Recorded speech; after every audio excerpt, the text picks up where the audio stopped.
Hello. Hello. Okay, yes, hello. I moved all sorts of things around to get this overlay to work. So if things are broken, oops. Oops, all broken. Oops, all broken. Hi y'all. I should make sure I have chat up. How y'all doing? Oh my god, hi, hello. Glad you got to hang. Oh, look at all you people's chat. There we go. So, We did it. I have not seen the live tweet yet, but I think we said all the cool people that are gonna be here today to join us. As you can hear, maybe my voice is better now, but it's not 100. But you know, that's okay. I can speak. That's what matters. That is what matters. It's better than it was before because my laugh still sounds a little hoarse, but prior I was laughing and then I would I have a voice that is better. When I laughed, it didn't sound like me at all, and that would trip me up and make me laugh harder. So it was, a vicious cycle. Actually, no, I am not sick yet, asterisk, hopefully at all. But I just spoke a lot at the con and I lost my voice. So Syrup doesn't get sick ever. This is my sexy voice. Where you at? This is fine. How is everybody? We're gonna do a super chill stream today. It's going to be yes, the words Duval and spoke quietly are not really words that go together. However, oh no, did the command not work? It broke, I guess. It broke. That's okay. Maybe you don't have enough U's in Duval. Maybe it's Duval. I'll go check.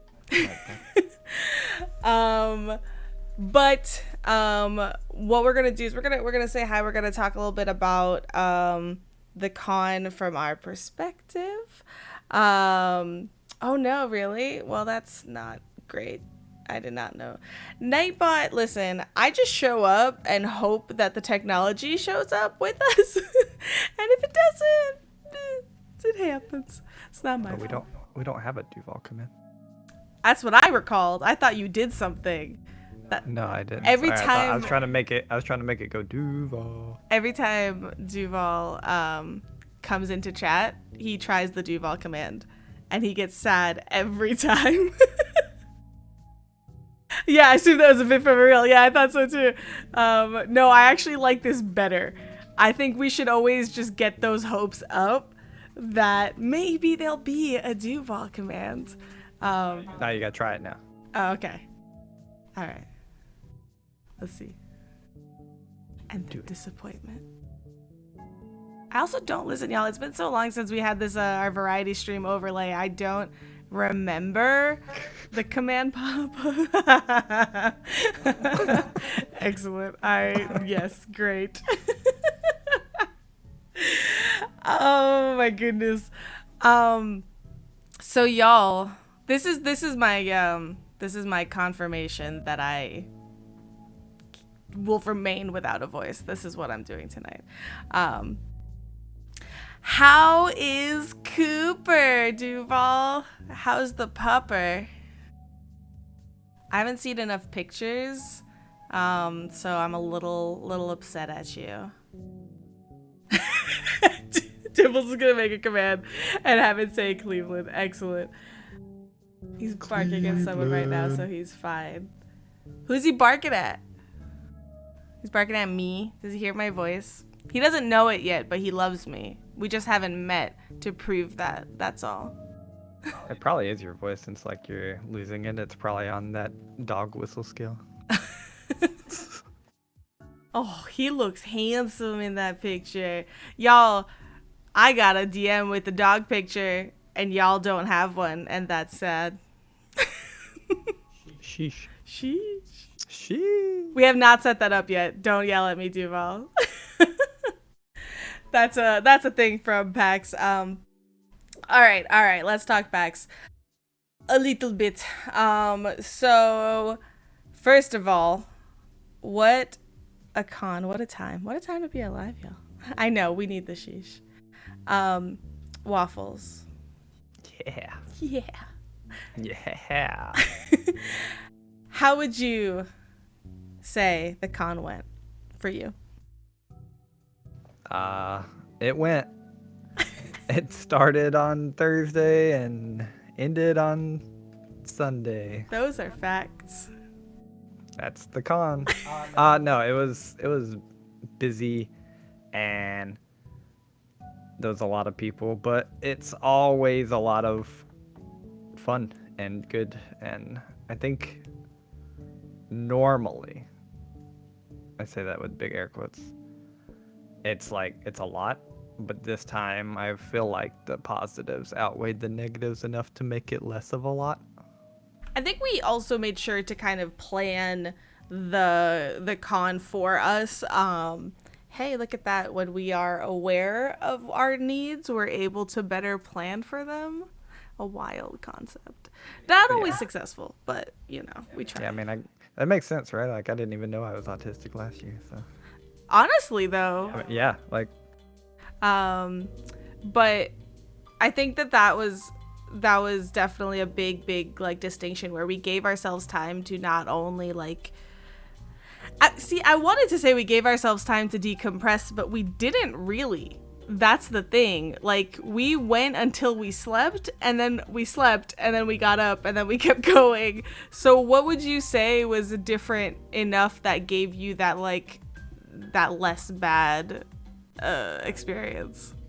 Yeah, I think the two big things are we took time to breathe during the middle of the con. So, like, there's plenty of time where we were just like, all right, let's go sit down and eat, and like, let's actually like sit down, like for 30 minutes and breathe, and not just like grab a bite to eat and run real quick. Yeah, I definitely think we made a couple of mistakes though, because there was definitely we tried every time, but I think it was Friday, the first day of the con, where we had planned to get breakfast in the morning before we hit like the con, and we didn't, and then we did not eat. Yeah, we didn't eat till dinner, I think. Yeah, not good, folks. Don't do that. Eat and drink and stay hydrated. Yeah. And yes, as Maria said, consider sitting down. Yeah, so that was the first one. The second one was, you say we didn't like make a lot of time to decompress, but I guess it really depends on what people are calling their decompression time. Because like, the only night I don't think we decompressed in my brain, which is different for everybody else, was Saturday night. Friday night we played 10 Candles. Saturday we had a couple of business meetings and then met at a bar for some short decompression time, but we looked up and boom, it was midnight. Yeah, it was late real fast. Yeah. And then Sunday we just chilled and played board games, and I mean, Friday and Sunday felt like decompression to me. Yeah. So let's actually briefly talk. So we're gonna bring in our first what is sitting down. We're gonna bring in our first round of guests as soon as our second one joins us. But before we do, couple of things. First of all, I wanted to talk about like what we did at PAX when we got there. So we actually got there a little bit early, and this is, by the way, number one thing I could recommend to actually like, it really depends what your experience is and what you're going for PAX like for, but if in our case content creators and also just sort of like wanting to hang out with the most people, give yourselves the most amount of nights. What I mean by that is take like I took off of work Thursday. I took off of work Monday because I wanted to get there on Thursday. I wanted to have time. And then I wanted to have the full Sunday without worrying about it. And then dealing with Monday can be like, okay, we'll just go at that point and not worry about timing and like where your stuff is and that kind of stuff. So Yeah. we definitely did that, and I do not regret it because last year we did a lot less. Last year we were supposed to get back on Sunday, and we wanted to like, we didn't even hit the con floor on Sunday last year. Yeah, I don't even think we got Sunday tickets at all. Right. And then And also, I think we got there on Friday. I don't know. It was our first time. We learned. Yeah, we were learning. Oh, amazing. Look, these people are here. And then, okay, so our con, like you said, Waffles, Thursday, we hung out with Dimples and some friends.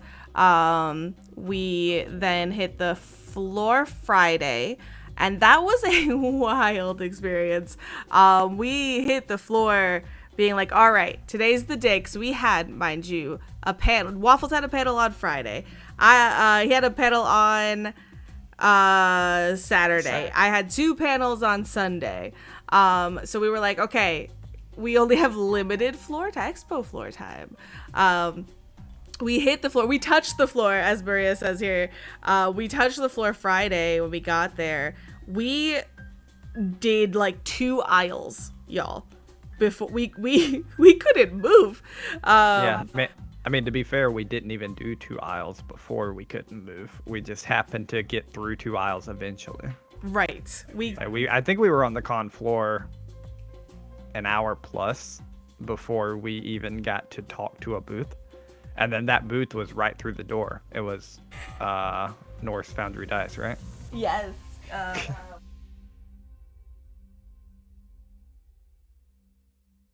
She's looking for stuff and not coming out on her mic. She said, hold on, where is it? I have stuff here. I have Norse Foundry things. We're going to go through swag a little bit later, but... Oh, those my dice? Yes, I have all of our swag, including your things. I've stolen them all. But it was... Yes, we barely moved when we hit the floor on Friday, but at the same time, it was amazing because you hit the floor and all of a sudden it's like all of these people that you've been meeting to see, because everybody's hitting the floor. So you end up, yes, we didn't go anywhere, but we still saw so many people that were like walking by, stopping, saying hello, things like that. And like, what a way to start things off super strong. It was fantastic. So we then were like, oh, we should get through some of these aisles, and we managed to do about 2 before we had to go. I had an extra badge for Cedar, or at least I think they're SO or something like that, and so we went to go bring that, and then by that time we were like, okay, time to go to the first panel. So we did that, and it was great. That was Waffles' first panel ever, and it was Happy Cap's panel. I believe it was how to GMing your first ttrpg. How not to be super scared. Yes, it was really, really, really great. Duval was there. Jordan Lee was there. Yes, everyone. It was genuinely a really great panel. Like through and through, all the panelists answered really great questions. Set up by Maria. Maria modded it so well. Listen, the bar was set real high for great panels at that point. But it was really exciting. What they don't tell you, y'all, being our first panel, is that you also then get a little bit like whoo afterwards, right? Like adrenaline's high, and it can kind of hit you. So I don't even remember, but we didn't really even get to go back to the expo hall after that. Like what? I think we hadn't eaten yet, so I have no clue what happened at Thursday. I needed to come down from the panel. I think that's when we went and got a shawarma. Oh yeah, we hit a Reading Terminal. Yeah, we hit at a Reading Terminal, got a shawarma because I was needing food. And then, was that the night? That was the night we went for noodles as well, right? I think it has to be. Listen, what is time? I don't know what happened. Yeah, it couldn't have been Saturday. Friday night. Friday night was 10 candles. Yeah. Perfect. So yeah, we did nudes and 10 candles. Nudes and 10 candles. Hand-drawn nudes. Get it right. Hand-drawn nudes, which is also an art class. And then 10 candles. Actually, 10 Candles was amazing, y'all. This was our second annual 10 Candles at PAX night. We reprised not everybody, but a lot of the individuals reprised their seat at the table, and then we got some amazing new friends in as well, which was fantastic. I think that was Maria's first. Maria, was it your first time playing? I know you had been wanting to play for a long time, but I can't remember if it was your first time actually playing. First time ever, I think. Amazing. And they were like, now we gotta play, so because now I actually know how to play the game. Amazing. It's got a different tone than every other game. We also met the creator of 10 Candles. That was afterwards. That was thanks to Nick. That was yeah, absolutely. Yeah, it was a lot. But you know what? I'm really grateful for that game because we got to hang out with Matt a little bit as well. And we only got to Friday so far, which is fine. We'll do that. But I'm gonna go ahead and bring in two wonderful folks. One whom we hung out with on Thursday night, the other on Friday night and beyond. We're gonna, let's see if I can do this right. Give me a second here. First of all, y'all, everyone's gonna be able to hear their beautiful voices first. Pause champ. Maybe. I don't know how to unmute people. Hold on. I did this thing in Discord where I was like, yes, you join muted. This is a genius thing to do. Well, little did I know, it doesn't come with unmuting. Hold on. Hold, please. How do you do this? Server, if I server mute you and then I unmute you. Matt says, I'm being repressed. I'm sorry, Matt. All right, we'll hold this interview through Twitch chat, and I'll just read everything in everyone's voice. No, that is absolutely not what is happening. Hold on. Here we got Osiris. Waffles and syrup. Hello. What nerds who are just nerds in real life win at PAX? Sarcasm. That's not your voice for real. I have no idea what's happening, so give me a second. You all talk. All the people that are muted, go ahead and just, not be muted. All right. Allows members to talk in this voice channel. If this permission is disabled, they're muted until... You just have to moisten the Discord. Hold on.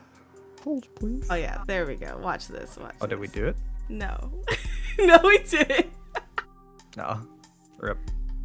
You'd think I would have listen. This is how you tech live, y'all. I know this is riveting. This is truly what you came here for. Happy Capster. This Discord is too soggy. How about that? Can y'all unmute yourselves now? How does this work? Too much watering of the Discord. Riveting. Can you hear me? Yes. Hey. Yes. All right. Is that it's excellent? froggy. Well done. Well done. Thank you so much. That was got it in one. Absolutely flawlessly is how I'm gonna call that. Did we? Because Dimples is still muted. What if that's Dimples is doing? Got it in 0.5. Listen, I'm just gonna let y'all in. Admit. At least I had that prepared. That's true. We now have a Matt. We have a Dimples. Hello. Look at that. Look at that. We did it. Beautiful faces. We're in, on everybody. screen. We're in. Wait, Dimples, you're still muted though on Discord anyways. I bet you it's my fault in some way. I don't know how it is, but I bet you it is. I'm sure it is. Okay, so we're muting on the Zoom call, right? Yes. And then, all right. First of all, Matt. Perfect. Your camera is impeccable. Your Thank you. face is so HD. My eyeballs appreciate this. Dimples does not have perms to unmute. Well, listen, that's not my yes, it is my fault. I don't know what I'm doing. What if I drag you out of here and back in? You look good, though, Amir. Yeah, you look great. Hey. There you go. I'm the master of Discord. Maximum power. Oh, there he is. Put you in a different channel. There back he in is. here and you're on. Yep. What up? Flawless, great, beautiful. Easy. Ooh, Hades too. Oh, okay. So Brandon's gonna be our pulse on the Game Awards that are happening at the same time. If anybody is interested in that. We'll be live. Oh, the Game Awards are chatting happening Game right Awards. now? Yep. They are. They Oh, are. hell yeah. Nice. But This is why you it know, helps to have so many screens. But welcome. Hi, y'all. Sorry for the technical difficulties. Oh, good. It was fun to watch. Thanks. Yeah, I'm nothing if not entertaining in my failure. Listen, there's a norm. whole like market for that, I promise. Yeah. Yep. There is. Yeah. D&D players. Uh-huh. Mostly. So hi, y'all. How you doing? How you recovering from the PAX? The PAX. Oh, man. No packs. I still feel like part of my mind is still there, which is kind of a weird experience. Because I hit the ground running when I got back home with work, and I have this bad habit. So I travel a lot. I have this bad habit of leaving my house in kind of disarray, and being like, "Future Matt will take care of this." Future Matt. And so I come is home not grateful for this. to a mess, and I'm like, fuck that guy, pass Matt. so it's I don't know, like I'm not operating at capacity here. I'm a little bit scattered.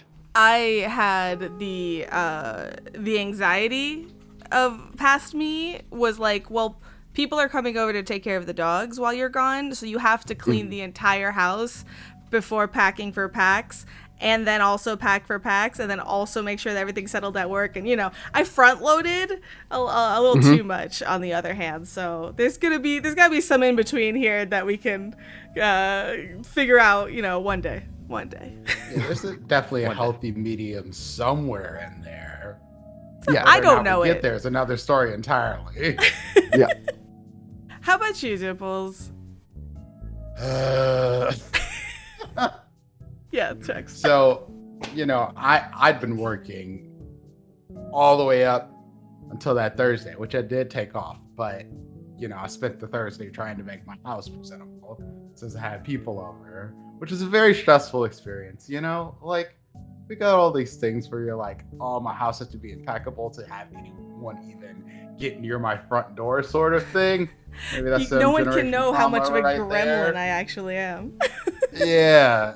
Add a little ADHD seasoning on it, and it's a recipe for much anxiety. But after I had everybody over, I got out with people, fucking awesome. And then the convention itself, it felt like it just was there and then gone. Because much like y'all, I did not get to spend a whole lot of time on the floor on Friday. Yeah. That's partially because I was very hungover. But Right. because when I got there, the floor was not so packed. Yeah. But I was it just wasn't like, too packed on Friday in terms of like quantity. Was it too paxed? Too packed. But it was all. I feel like people that we knew, right? Like it wasn't a lot of so people. you kept running into people, Yes. to talk to and stop. Yeah. When I say it took us an hour to like move into the floor, I mean not because I couldn't move, but because we just stopped and talked, and then we looked up and it was an hour. And here's the thing, like, it went by so fast, but I feel like I didn't even get to see everybody that was there that I would have liked to talk to. I was so like all over the place. Yeah, absolutely. That said, I had a great time. I Yeah. enjoyed PAX a Y'all. whole bunch. We And I think it's a big extrovert energy. I miss my friends. Like now I'm having the con crash where I'm just like, I miss people. I wish I Oh my was still God. around. It's the dopamine absence, right? That's Yep. for me. Speaking of ADHD sprinkling on here, like it was just go, but it was absolutely like such a dopamine rush of the entire weekend. Oh, yeah. And it was 100%. so much fun, and like I didn't even a super late night of like, we played 10 candles till 4 a.m. And things like that. And even after all of that, like I was like, all right, this is great. I got this. Like everything's going, and I wasn't tired. And then I got home Yeah. And then it was just absolutely nothing. But like, I did not realize how much I missed in person, like just interactions, people, your kinds of people. Like it was beautiful. Oh, I have one thing to say, and that was Amir, your party was like mind blowing for me, in a way that you probably, I don't know if you expect. I won't assume here. So me and my history real quick, and like small gentle trigger warning for like trauma and drinking and things like that. But I didn't always have the best experience in my past life with parties and drinking and things like that. So I always feel like whenever I'm in those types of environments, my guard is up, my like, you know, like expecting the worst is up. Y'all, I clearly was just not at the right parties because first of all, being in a space where it's actually all your people, you know that everybody here is fellow nerds and fellow neurodivergent likely, and like that type of thing is so comforting. But your wife, Amir, Red, was running around basically at different intervals saying, if anybody's overwhelmed, if anybody, you know, needs a space, just let me know. We could have some quiet rooms. I'll stick you in a space where you could like have a dark room if you need it. Just if anybody needs anything, just let me know. And yeah, my favorite two things about the party were, we can definitely make sure you have a quiet space if you need one, and do not feel obligated to take this shot. It's Absolutely okay, no not. peer pressure. Yeah. And I loved it, honestly. 'Cause it's not the usual party, let's be honest. it's not. Well, I want that though. I'll be honest with you. It was pretty curated. And there's probably some people that I should have invited, but I just didn't, because I didn't want to have too many people here. It'd be too overwhelming for myself even. Yeah, it's your house. So I was like, you know, I want to bring some people. I know good people to say, hey, come on over and just hang out, chill, like drink, play games, whatever. I had like all kinds of stuff here. So, and I was hoping that people had a good time, and it seemed like people did. It Oh yeah, was people had a great time. People had a great time. absolutely. No, it really meant the world for me just to have that experience, and it's a great way to start off the con as well. I know my camera here on Zoom is being not happy with me, so I apologize if I'm a little laggy. I will not move a lot of limbs. I'll just stay very still.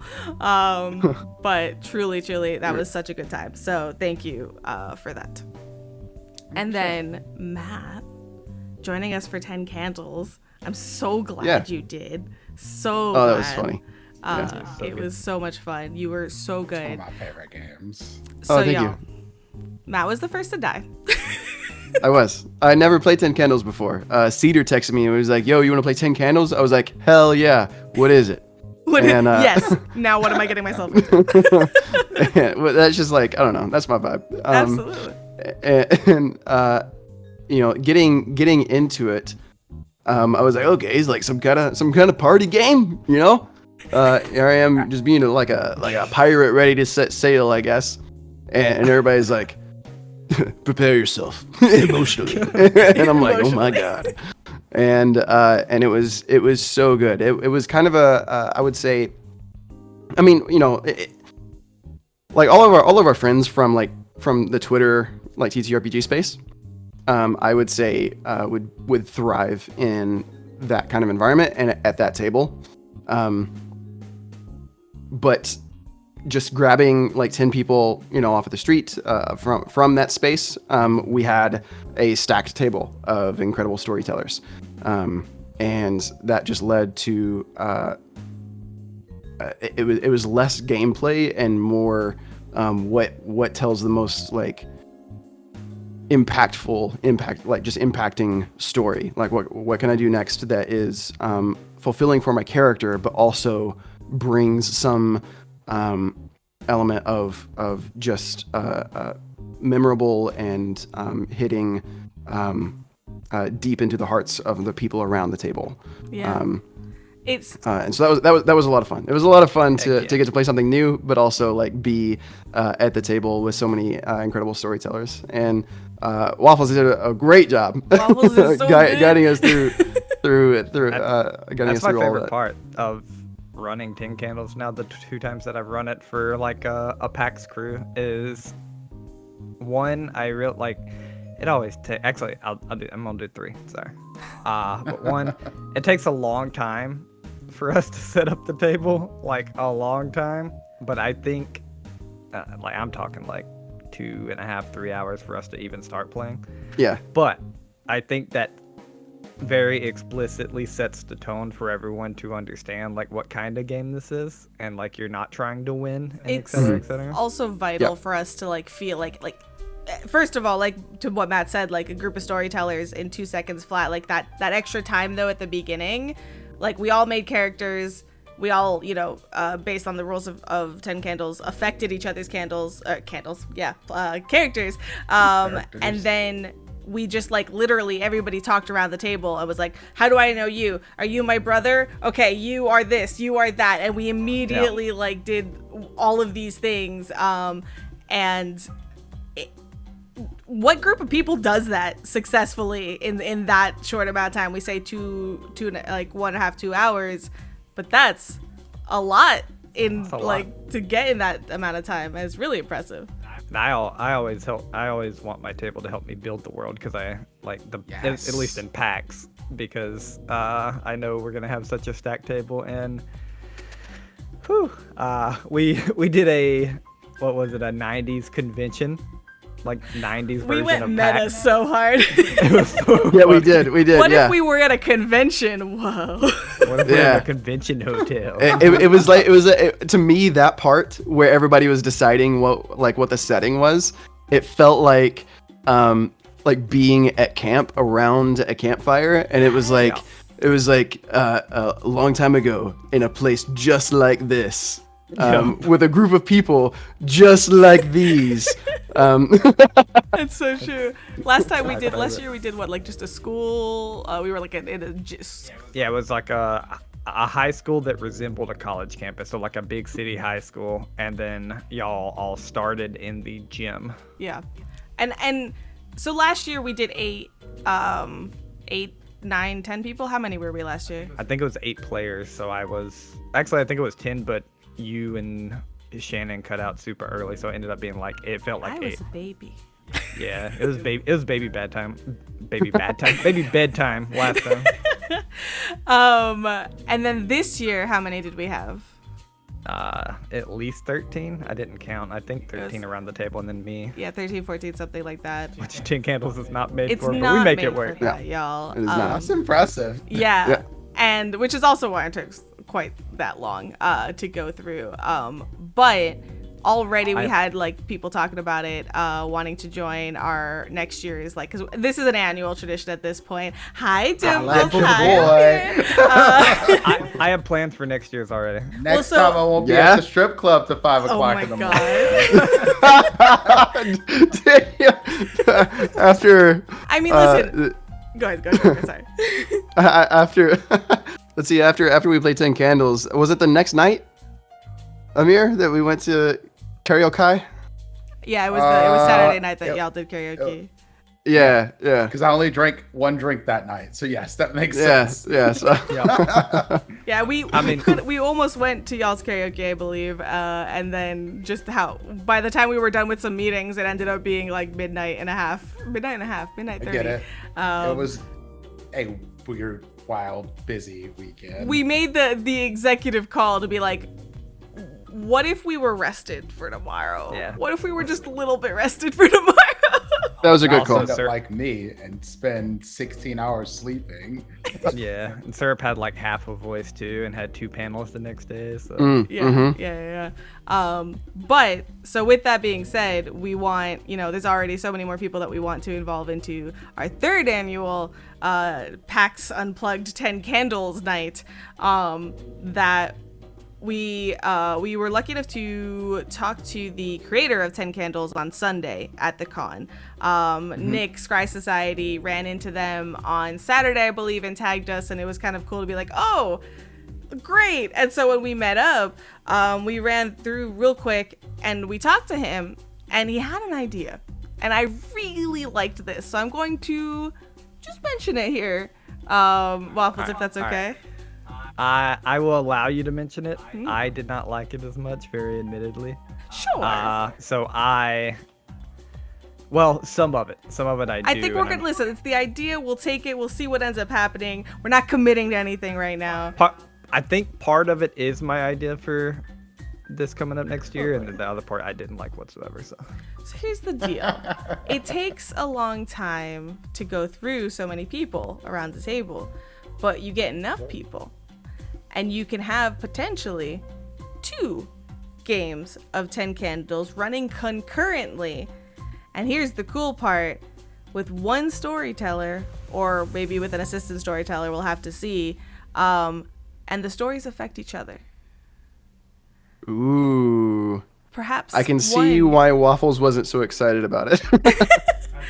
That's actually the part I am excited about. Oh, okay. The one that they suggested was one table was them and the other table are the players, or like a smaller table are them, and that's a little harder to do, I can imagine, but a lot of ideas are gonna be thrown around, so listen, it could be interesting. We could unknowingly affect each other's worlds. Like, imagine if like half of your truths are like at random, one of your truths affected the other table. How wild that would be. And it probably would eventually. Like, you'd be like, oh, you hear an explosion about a mile away, or like it just starts raining. Like, yeah, absolutely. Listen, it's so cool. I agree with Duval, saying that that he likes them being an NPC. I also like that, like just being this like mysterious They're other too powerful thing for anyone to play them. Right? Yeah, I think it takes away a little bit, right, from the concept of them. But having 2 separate camps that are maybe like opposed to each other, almost like 2 different Walking Dead like encampments, trying to survive.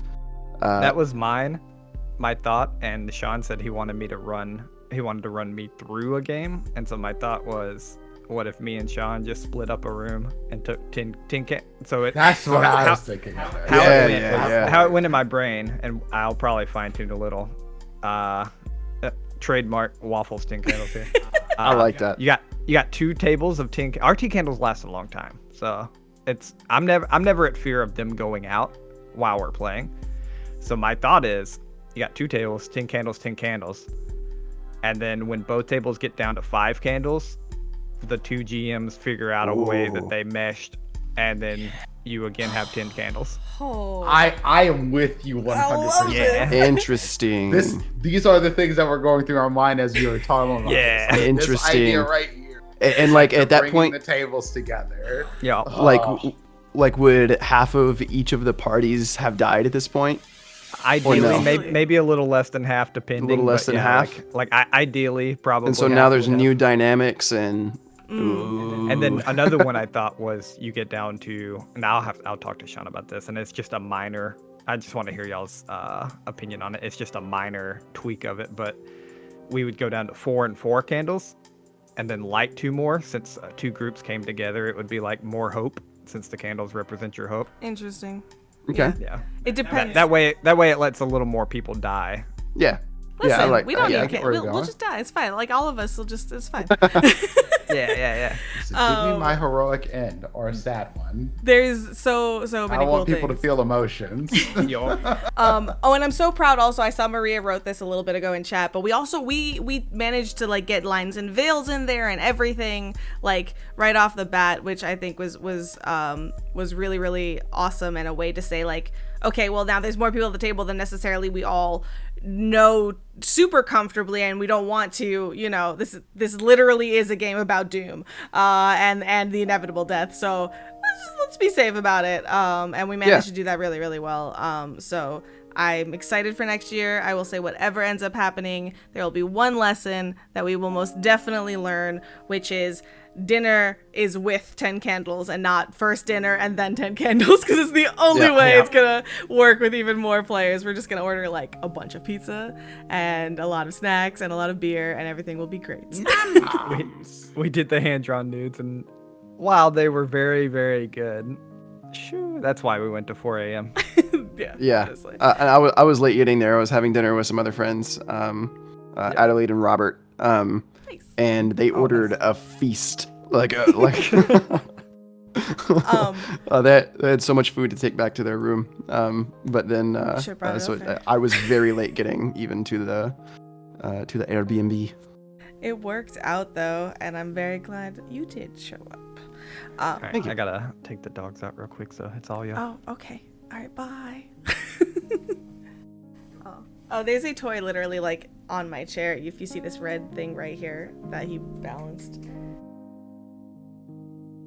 All right, so so this is obviously, Amir, this is you live in Philly, so this, what year of PAX was this for you? This is the third one I've done. I didn't, so yeah, because I wasn't really into tabletop all like that before. So Sure. 2019 was the first one, and then there was no other ones in that between time. The in between, yes. And Matt, how about you? What number specifically PAX was this for you? My first one. Well, First one. I'm not counting PAX East because I've been to PAX East a few times. True. Sorry. Wait, PAX Unplugged. Your first PAX Unplugged. How was this for a first-time PAX experience? So this year is actually my first year to do any conventions at all. So Gen Con was my first convention. Whoop. That's where I met Amir. Yeah. Hey. And so Gen Con was really, really great. That was my first ever convention experience at all. And my friends had all told me, and by friends I mean Twitter ttrpg. They had all told me like PAX-U is their favorite because it's like Gen Con, but like 10% of the size. And so really it's copy and paste a lot of Twitter ttrpg over to PAX-U and remove a lot of the extra people. Not that the extra people aren't great, but it's kind of like more just focused. like, hey, your friends can kind of just get together and be like have fun and hang out. Yeah, you know? absolutely. And that's what it felt like. And as far as like my personal, like I don't have wares to sell or like things to push, really. The kind of art that I do is very collaborative, and requires it requires other artists to happen. And so this was a great, honestly, place for me. Gen Con was not great for networking because all my other artist friends are selling to either like fans or selling to sponsors, like partnering with businesses and having meetings and stuff. And so they're very busy, and so like that's their focus, that's their goals and objectives. Whereas for PAX-U, there's more time and availability to talk to other artists about collaborations, and so that's where my craft flourished. I think I was able to talk a lot about future projects to partner with other artists on, and so 2023 is going to be a very exciting year for me. And all of that came out, almost all of that came out of conversations that happened at PAX-U. That's amazing. And Kitty, I think in chat was like Gen Con light, and I completely agree. But yeah, the opportunity to just directly talk and like face to face with a lot of the people that even if you've never talked to them. I love you butts. That Funkle Nix made that, I believe. But that love is Nix. that is Happy Caps butts. I love you butts.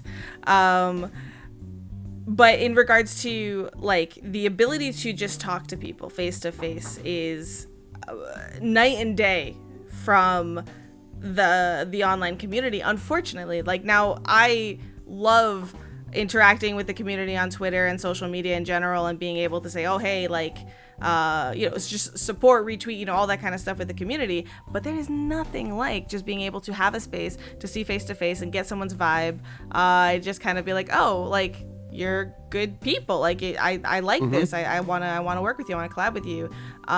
And I agree so we went to Gen Con last year. This is our second PAX-U. Sorry, we went to Gen Con this year.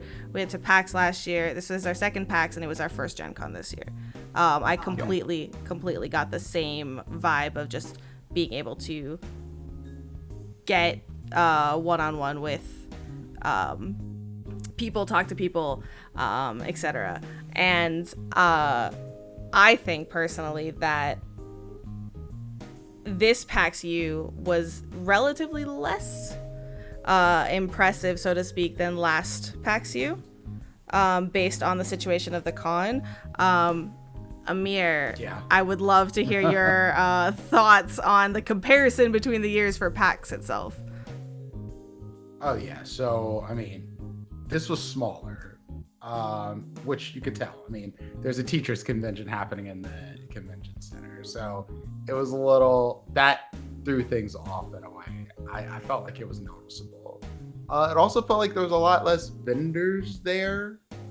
I could be wrong. Yeah. But I felt like it was a lot more people that I talked to at different booths last year. But it could just be me and how friggin' busy I was at Gen Con and being what I'm comparing it to.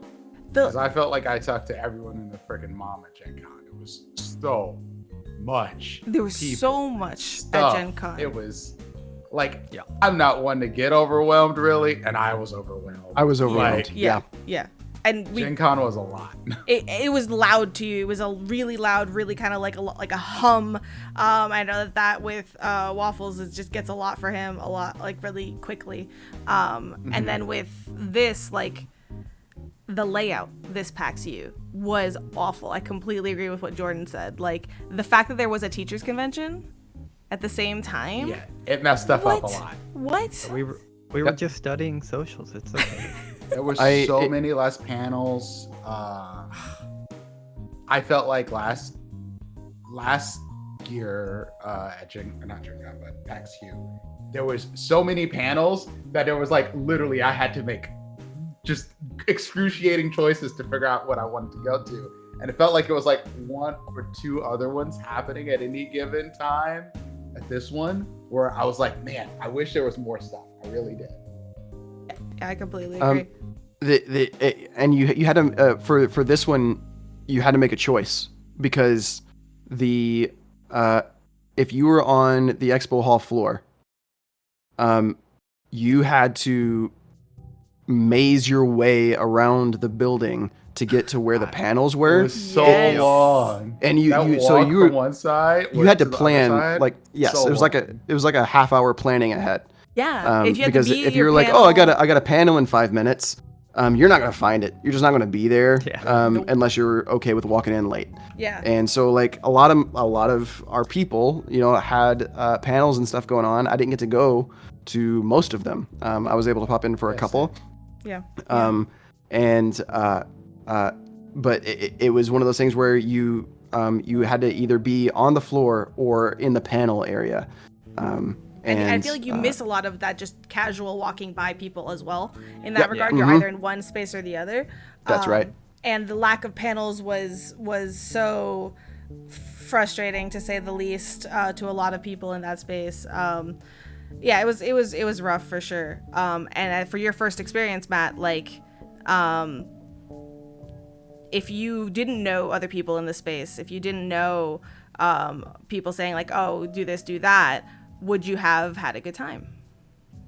Oh man. Honestly, if I was like an attendee, like just going to PAX as like I just like tabletop, I want to go to a tabletop convention and see all the tabletop stuff with the tabletop people. I would not have. Obviously there's the PAX app where I can see that there are panels, but once I get into the building, I'm not really thinking about the PAX app. I'm thinking about what's in front of me. And if I can see, like, there's the expo hall where there's lots of stuff I can buy. And there, over here in this hallway, are some demos. And on the other side of the hallway are some panels I can attend. Well, look at all my choices. I don't. If I was just attending this year, I would not have felt those choices. I would have gone in and been like, okay, where's the expo hall? Because obviously, I need to go see that. Yep. But I would not have really known where to find or how to get to everything else. I would not have just accidentally walked into something incredible that I could have discovered and met some people that I really connected with, or like introduced myself accidentally to some new ideas and ways to enhance my own approach to tabletop and storytelling in that way. Because I would not have been able to go to any of the panels. I completely agree. I think that's very unfortunate of PAX this year, especially, I have comments on how useful COVID safety is as well, when, one half of the convention hall is not really enforcing anything, because the social studies teacher thing wasn't. But we could get into that. Matt, I know you do have to drop off here real soon, and I realized because of my really entertaining yet unfortunate technical difficulties, you didn't get a chance to introduce yourself. I know you said some really exciting things about 2023. Y'all, I want you to find Matt on Twitter and look at that freaking amazing video they released and get super excited for that. But Matt, can you tell us where people can find you and anything else you want people to know? Hi everybody, my name is Matt. I see lots of my friends in chat. I am a filmmaker, so that is my trade. That's what I do for work. And I've been playing D&D and have recently started playing other tabletop role-playing games. But I've been playing D&D for about I guess maybe 15 years, and I've always had this dream of doing D&D filmmaking, and so I'm at a point in my career where I can start to do that, and I'm okay doing video directing for like marketing and stuff during the day, and using any extra pennies I get to toss into the bucket of art. And so that's the kind of thing that I'm doing. It just takes a long time to make, which is frustrating, but it is what it is. To Syrup's point, one of the shows that we have that I am working on right now is called Battle of the Badasses. It's where we take 8 players that are just like average players, not actors, just people that play D&D. They made characters, and we pitted them in a tournament against each other, 1v1 style. And then we had a stunt choreographer come in, take the actions in the fight and the results of the fight, choreograph those into like physically actionable choreography, and then stunt actors performed those things. And so we filmed all of that. The tabletop play we filmed with like 4 or 5 cameras. One of the cameras got corrupted, so I'm having to solve that. Yeah, that's okay. The show will go on, but it is very good. Hey, bad things happened. This is our pilot season. Give us money so things don't happen like that again. And then I even got like sidebar interviews that I've done, reality TV style. Like, this just happened. How do you feel? Like, what's the plan going forward? God, and so the player interviews are very fun, and then you actually get to see the fights happen. And so I love doing like action and visual effects editing. Do you care if I post a link? No. You might not be able to. Let me send it to your Discord and you can post it. If it times you out, I'll repost it. Okay. Send it to me. It's fine. Yeah. Let me send you. It is a trailer for the first short film that I ever made. So I made other people's movies for 11 years. Ooh. And then I was like, finally like, hey, I would like to make my own movie now. We called it Taking Back the Future. It was based on the concept of what if we took Marty McFly and Furiosa from Mad Max, made them related, and put them in the same room together in like a post-apocalyptic setting. Yeah. So, so cool. All right. yeah. So in what that I'm 45-second hearing trailer. is that you're incredibly talented. Oh my goodness. Also, you were an absolute joy and a blast to be around and hang out with. Even when we were not like around on the con floor or expo hall or whatever, and like we would just run into you. You were just wonderful. So it was so. I am really glad that I had a chance to get to know you this year. And it's proof right there what like just in-person interactions can do, in my opinion. I am so lucky that I am just surrounded by so many incredible people. I mean, it's No, you stop it. you like seriously like when I say my friends like I like y'all are my people, like you really do bring out the best in everybody around you, and there's so many people that it's such a strong group of people with just a lot of positivity, and it's been great even as an extrovert coming home and then being able to just pick up my phone and there everybody is. And like there's my people, there's my family. So speaking of which, I am Ascension_Matt on Twitter. So I post a lot of my work, but my work takes a long time. So in the meantime, I post selfies and photos of me and my kid. Some of them, some of the content is a little spicy, so watch out for that. But or go find it, you know. or go find it. Yeah. Matt posts thirst traps if you're into that. Listen, there's some thirsty people out there, all right? That's how it goes, right? It's like, so watch out for that. I'm still following, so. Or watch out for that. Yes. Absolutely. Thank you so much, Matt. Thank you for joining us. I know you have to go Yes, I do. Yeah. further, so I will let you go. Feel free to drop off however you need. I have a camera to come in and save you, so we can talk a little bit more with Amir. I know he also has some time. Drop off however I feel compelled. Then all right. Yeah, no, not actually, Paul. Alrighty, boy. Oh. He's gone. Perfect.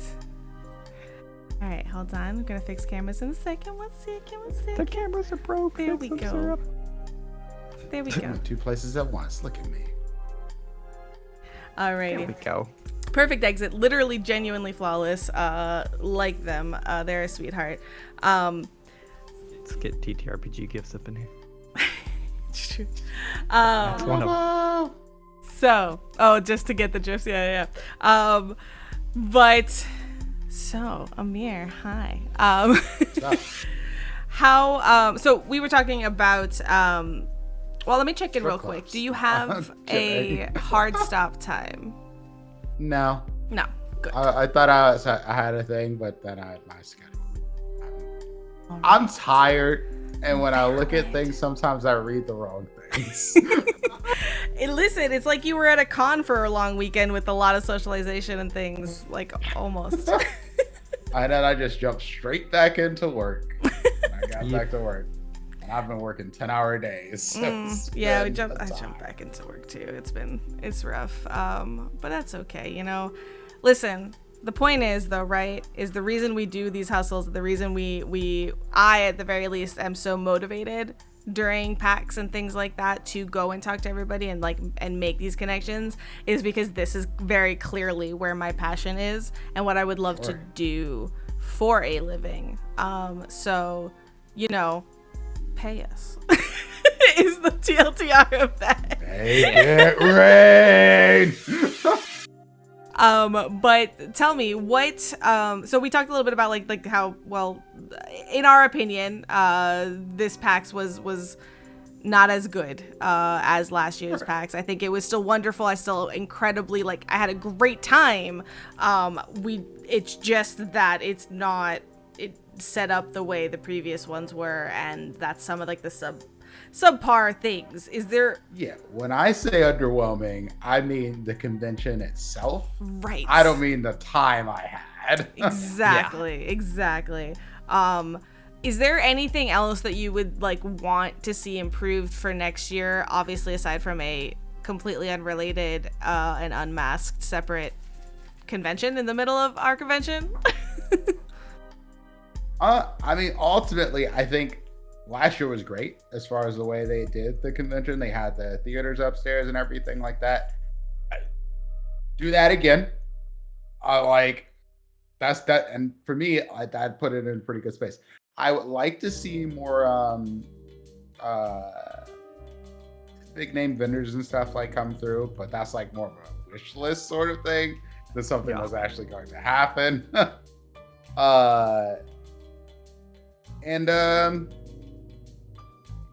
If you can, I think it would be really cool. This is another sort of wish list thing, but I would love to see,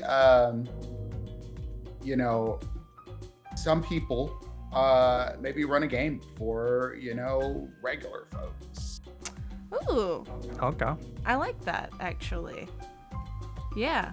So just at the, because the expo hall, like the other side of the expo hall, like the table space, just a casual. Because, what I mean is like, we get these panel sort of things with people running games, and you see all these people who are like super big names. Like, I've seen you on this show, that show, yada, yada, yada. Yep. But like regular people who like to play games, they're like, I will never interact with that person ever Sure. And I it'd be nice to get British a little bit. Yeah. I'll help. Whatever. That makes a lot of sense, actually. I think that it would. I know there's a stress in that and stuff like that. Running games for random people is difficult. But I'm sorry, I'm trying also to get the camera loaded here again, and it doesn't like me. Star. I'm trying to catch a cat. Come here. Come on. There you are, Star. Look at that. Hello, Star. Hello. Hello. Notice a senpai Star. It's a star. Welcome in. Welcome I'm not in. above groveling. I'll do it. Listen, Paizo, I'm ready. Hear us out, bro. I'm ready for Star's take, because this was first con ever, right? Like First con. period. Yeah, No- first no major Gen con. No, I've never done Gen Con, never done Comic Con. I did a panel on Comic Con at home, but I didn't go to Comic Con. So yeah, this was my first getting to meet my internet friends. Oh my gosh. How was that? Yeah, how was that? Let me just go ahead. Take the floor, because that's a lot. So I cried several times. Oh my gosh. There was multiple people that I saw them and it was just burst into tears. Like that's just how it went. Cause it's very surreal to know people for 3.5 years. And all of a sudden it's like, we're physically touching each other now. Like we're not talking through a screen. I know you exist below the chest. I actually So don't, oddly enough. Yeah, I I just don't sort of either. disappear. I'm just kind of I'm a genie under there, just kind of the weird tail. But so that was surreal. I think there was also that moment of, being someone who has a few followers on Twitter. There's that moment of, I know you. I don't know if you know me. I'm going to be quiet and see if you recognize me. We're all wearing masks. Can't tell who anybody is, but The masks definitely See, here's my secret. I don't mind that masks affect recognizability, because I don't want the assumption ever, right? That oh, you're supposed to know who I am, or I'm supposed to know who you are, or however that goes. This allows me to just be like, oh, oh, that's who you are, hey, and that kind of stuff. Because I'll be honest, I have terrible facial recognition anyways. I am very good at it. Yeah. So I am. It's a weird thing. It's like, how do you even know who I am? And I'm like, I know. Is that weird? It's weird now. I'm go over here. I am absolutely horrible with facial recognition, and then even my brain goes into this place of having bad processing for someone I should really, really know. So we walk into Dimples' house for his party, and I'm like, 1, 2, oh, that's Dimples.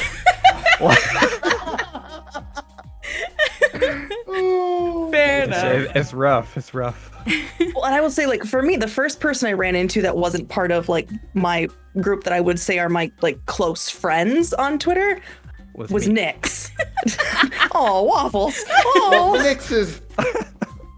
Nyx is recognizable. Oh yeah, but it was like I ran into Nyx, and so I'm like walk up to him like, "Hey, can I have a hug?" And I had this realization like, you probably don't know who I am, despite the fact that I'm like, "Oh my god, it's Nyx." Yeah. I had that happen, which is also in and of itself a alien experience to have somebody go up to you and recognize you and then you not know necessarily who they are, or not, at least not be able to place them. So to being on the other side of that, like it's a little concerning because you are still in a public space and you don't know who you're kind of getting into. So I just think it's extra good to like, I'll walk into Amir's house right now. I'll be like, "Hey Amir, it's me, Syrup. It's me, Syrup. Can I come in?" That's a lie. I walked into his house. I did not. I just opened the door. But I think it's just there's some kind of balance. Did you find anything useful to like recognizing people, like having a pin or a name tag or something like that? Like, does that help or does it kind of get ignored anyways? Did you even notice that? I think I noticed it for some people. Not everyone. Like, I'm not sure how many people were wearing them. I saw a few, but it was things like, honestly, after we came back, I saw all the pictures that Scry Society put up, and I'm like, how did I miss all these people that I interact with? Because it was things like HTT Paladin was there, Abyssal Bruise was there. Like, how many times did I cross you? But it's because of the con layout this time. But given that, right? Like, how much of it is not knowing somebody that you walked by, and how much of it is the chances that you just did not end up in the same space as the person in that time? Because, I mean, Erika Ishii was there. I wanted so bad. Yes, Erika Ishii was there, and I was like, if I get to find Erika, I'm gonna be so happy. You had your jacket. I literally, the jacket that I wear, I got because I recognized Erika has the same jacket. I was like, it's a badass jacket, I want it. But yeah, I mean, I would have loved to run into was there. them. He plays for my football team, and I did not get to run into him at all. I was so sad. Who's the number one? Well, not number one. Who's like, who are some people that you had totally intended to see, and then like for all of you, like that you didn't even run across in the end? My friend Tanya, Cypher of Tyr. I did not come across her at all for the whole weekend. Really? Like, we chatted, but we just never ended up in the same space. Wow. Yeah. We passed her a couple times. I mean, I don't know if there was really, like, I was just excited to see anybody. So there wasn't really like anybody that I was like, I need to see this person that I haven't already talked to, been like, when are we meeting up? But it was like, I know things like Ginny D was there. Yeah. Yep. I came across her right when I walked in the convention the first time. Yeah, never saw them, had no idea what panels they were part of. Nothing. Yeah. I think the other thing is that I noticed is like, if you know someone from like a profile picture or something like that, but it's like a couple, like it's like they've changed their hair since then or something drastic, right?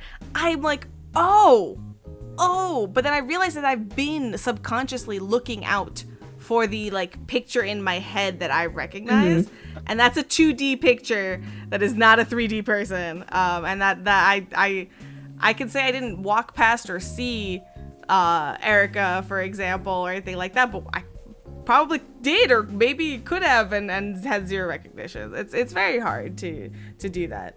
I might have died if I would have run into Erika. Like, they are one of my favorite people. Yeah, they're wonderful. Yeah. Go ahead. I got a thing, right? Like, because I say at IRL, my perception score is incredibly high. Yeah. Because I really am. I'm good at clocking people. Like, if you're lost in a crowd, I know who to look for. I'm like, I found them right there. There they 3 are. aisles down. So I'll Not see 20. people, but it'll be so far away. There's no way that I'm going to chase them out or interact. Yeah. That was the case for a few people that were there. I'm just like, oh, well, because I saw Johnny Stanton, but I was nowhere near being able to talk to Johnny. Yeah. And I was like, I'm not about to go chase someone down across the convention. That doesn't seem like me. Well, I'm fat and I don't have that kind of energy. how do you then, just like more on the advice side, like how do you combat the FOMO? Because I'll be honest, I get real bad FOMO. Like, you know, there's no way to be in two places at once. You know, we had to make the decision not to go to karaoke that night and things like that. Like, there's so much happening at a convention like PAX with so many people that are all people that you know to some extent. What do you do? Maybe it's because I run these things like from both being like a salesperson, previous life sort of thing, and then now. As long as I have people that I like and I get to hang out with, it really doesn't shake me. As long as I like, you know, the people that you talk to, that you wanted to hang out with, that you didn't get to come across, maybe a little bit disappointed that they didn't see you. But ultimately, everyone knows that we're busy as shit the whole time over there. Like, and there's only it's a weekend. Like, that's it. Everybody's back on their planes and going back to their houses. And you know, knowing that I'll still be able to talk to someone, maybe come across them again in another place. All right with that. I take solace in that feeling. Yeah, that makes sense. Yeah, I will definitely say that was something I wasn't ready for with my first time going to convention. I was like, oh, I'm gonna see Shannon, I'm gonna see Luna, I'm gonna see Nyx. Like, I had all these people that I was going to hang out with and do stuff with, and 3 days isn't enough. Like, that I was not ready for that. So no, you don't need to be sorry, Duval. But it was so, I mean, like, I'll attest, like, I'm a very extroverted person, and I got extremely emotional during this convention. And there was a point where I was like crying in Duval's hotel room because I haven't hung out with Shannon and I haven't hung out with Luna enough. And I was like crying because I wasn't going to get the time to hang out with as many people as I wanted to. Yeah. So I think that's really something, like, yeah, if it's your first time going to a convention to see people, because like I wasn't there to business, that's next year. This year was to see the people I've been waiting to see for 3.5 years. And there's just oddly wasn't time. So if you go for the first time to one of your conventions, there isn't time. Give yourself the grace. Yeah, that makes, yeah, absolutely. I think that's definitely number one advice. Is there any other advice? Did I already ask you this? Listen, my brain's a little tired. Did I ask you what advice you would have for first timers aside from that? Not me. First time going to PAX Unplugged, this specific convention. Yeah. So I put it like this. Here's one that I'll tell you because I've run into people that ask about this. You will not have time to see Philly. If you want to see Philly, then you need to tell yourself straight up that you're not going to be able to enjoy much of the convention. Go some days earlier, some days after, though. You can extend your trip. Yeah. But that's what we did. But if you're trying to get in that con time, you will not have not happening. Because or you'll miss half the con. Or you're gonna miss half the con. Because so much of the time you'll be on the floor, you'll start walking around, buy a few things. Next thing you know, 3 hours have gone by. 4 hours have gone. To point, that's what we were talking about. I'm hungry. Right. Then you go get something to eat. Another hour or two goes by because you decided to eat with your friends. Then you're like, now I'm tired because my feet hurt from walking around on this convention floor. Concrete, man. Comfortable shoes. That's another one. Yes. I'm seeing in chat. Comfortable. Buy a water bottle. That's good. Yeah. Yes, bring a water bottle. But yeah, make sure that you like kind of think about what you want to do, what is most important to you, because if you have like a bunch of different plans to do a bunch of different things, you might be disappointed by how fast time goes by. So Yeah. like really think about what's the most important thing for you to do. And if you do have multiple, just rank them in priority. Like just prioritize the ones that you want. What were you gonna say? This one Waffles? for me was like, I want to hang with my friends. Yeah. That was the most important things to me. And that's what I spent my time doing. Yeah. I'm sorry. No, I agree with that for sure. Like I think having a major goal for the whole con is good. Yep. I also think something we did better this year than last year is kind of planning each day and the whole weekend around several major events. So we were like, Friday, we know we have 10 candles. We have a panel and 10 candles. Saturday, we know we have a panel, a meeting, and then a bar meetup. Sunday, we know we have 2 panels and we're gonna chill. Like, Yeah. and so then you just you have 2-3 hours between, and you get to walk. You'd be like, okay, we're gonna walk the floor. We're gonna eat. We're gonna blah blah blah. Yeah, absolutely. A spending budget. Yeah, Coop, that's absolutely. Yeah. Budget. Budget, listen. Don't be like me. Don't be like me and disrespect your budget. Don't do Yeah. Nope. It's tempting. There's so much there. And listen, okay, actually, this brings me, we're at 9:18, so here's what's up, because I want to get through the cool swag that we got. Speaking of, spending money, we also have to talk about getting engaged, which was, it's kind of a momentous thing, maybe. That was like the sixth smidget? big event. Was that Waffles? I said that was like the 6th big event. The 6th big event, yeah. It's like down here, And lots of other things. So here's what I want to do. I want to take a super quick break, and I really quick break, so that we can do Oh yeah. Thank you, Coop. I want to get a giveaway going, so let me show you all actually what it is. So we were lucky enough, Waffles and I, to get media badges this year, which we're really grateful for. What we did not expect was that it came with little swag bags, which, by the way, Pax, that's really sweet. That's really nice. I would also just consider to let people know, because when you go to get your badges, you have to go pick them up there, and then you get a swag bag at the beginning of the day, which means that we had to carry around 2 of these big heavy things and tote bags all day. So consider that. But I'm not turning away a gift horse. So we have 2 of these. We got an extra one, and we want to give it away to y'all, because we definitely don't need to. This is Flourish. It actually looks really beautiful. It has gorgeous artwork, and I'm going to be honest, I've not played it. I have no idea, but maybe it's cool. It looks cool, that's for sure. I'll tell you, this is from the award-winning creators of Everdell.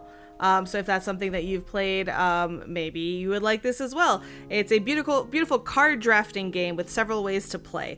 So it looks like it's kind of modular as well. Truly, the art back here is gorgeous. I'll show you the back in a second. So Waffles, if you can go ahead and set up a giveaway for us, we will go ahead and do that. Let's see if I put my face here, you guys can see some of this. Hello. It's really pretty. There's a lot of pretty card things here. Okay. Yeah, it's like a card drafting, deck building, garden building, and then seasons change. It seems pretty cool. Yeah. So we're gonna go ahead and do that. And how about what we do is, what code? I know. I'm gonna tongue in cheek for myself here. Shall we use the word engaged? Sure. Okay, so hopefully no one's written that yet. Sure. I didn't say anything. So if you guys want a chance to win this heavy thing that we will totally ship to you, please type engaged in chat. We're gonna take a very quick break, and we'll be right back. Just quick thing, if anyone we're talking about pay us, help, or do a dream, we're gonna run 2 times subs, 2 times luck on subs. Oh yes, absolutely. We do like doing that. Support the people that help support us, and we really appreciate it. So 2 times the chance to get the thing if you are subscribed to us, to get those subs in if you'd like. We'll be right back, and we'll keep this conversation going. We have a lot to get through because we have so much to talk about. But so far, it's been a blast to hear all these different sides of PAX. So, catch you all here in like 5 minutes or something like that. We'll be back quick. All right, y'all.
And we're back. Hello. And we're So here's the deal.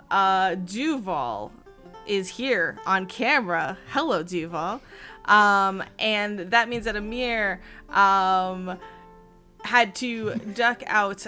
But because he ducked out while we were I ate him. Yep.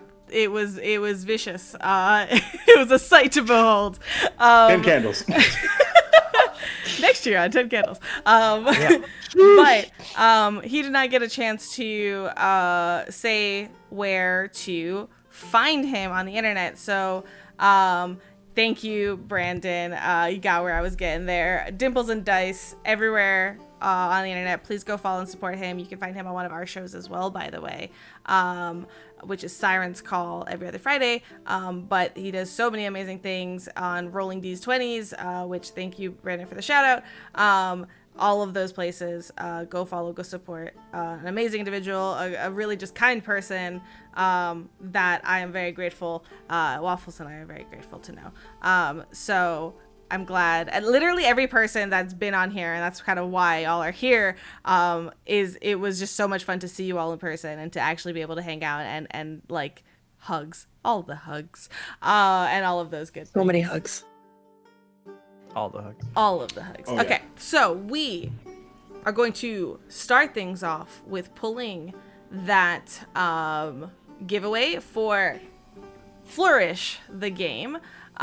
Please, if you haven't yet put engaged in chat, do so. Last chance to go in there, and don't forget that subscribers do get double the luck points chances. I don't know, whatever that is. Times 2. There you go, Dimples. Dimples, I was just there. I could have handed it to you. Not false. Not false. No, please do go in there. So, all right, we're gonna go ahead and do that. Oh yeah, you know what? I should have clarified. It is gonna be U.S. only because I am not that rich, and it is a heavy game. This thing is heavy. But yeah, that would have been cheating. That's fair. So thank you, Matt, Tabletop Obscura, for that. But if you haven't yet, we're gonna do that. Let's go ahead and pull it now. And what we're gonna do is we're gonna transition into some of the cool swag that we found, be it on the expo hall or elsewhere around PAX. And we'll have lots of further conversations from there. So, you ready to pull, Waffles? Yeah. Ready? Drum roll. Bum, bum, bum. Amazing!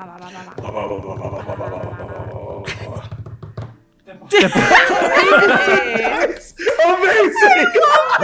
so much. I Well really done, do. Amir. Well done. I truly do. Amazing. That is the best How thing it ever. goes. Excellent in every way.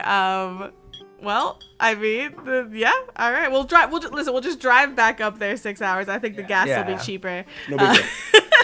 See you next PAX. I didn't say when I'd give it to you. To be Right. fair, I just said, Just hold it for Gen Con. It'll be Yeah, fine. it'll be fine. I'll bring it to Gen Con, exactly. It just gives you an excuse to have to come and see you again. yeah, I already yeah, know his actually, address already. please come to North Carolina. There you go. It'll be waiting for you here. Just come pick it up whenever you're ready. But all right, Whenever you're perfect. passing through. It's fine. Let's see here. All right, we're gonna go through some of the cool stuff that we found / were given, which is the exciting thing. Hello, Hawkmere. Hello. I'm gonna try this. Just for my hands' sake, you might hear Waffles twice. That's okay. I have Hey, it's me twice. Oh, that's actually not that bad. That was okay. So that's okay. I need 2 hands, and I took off push to talk, so I apologize for the echo.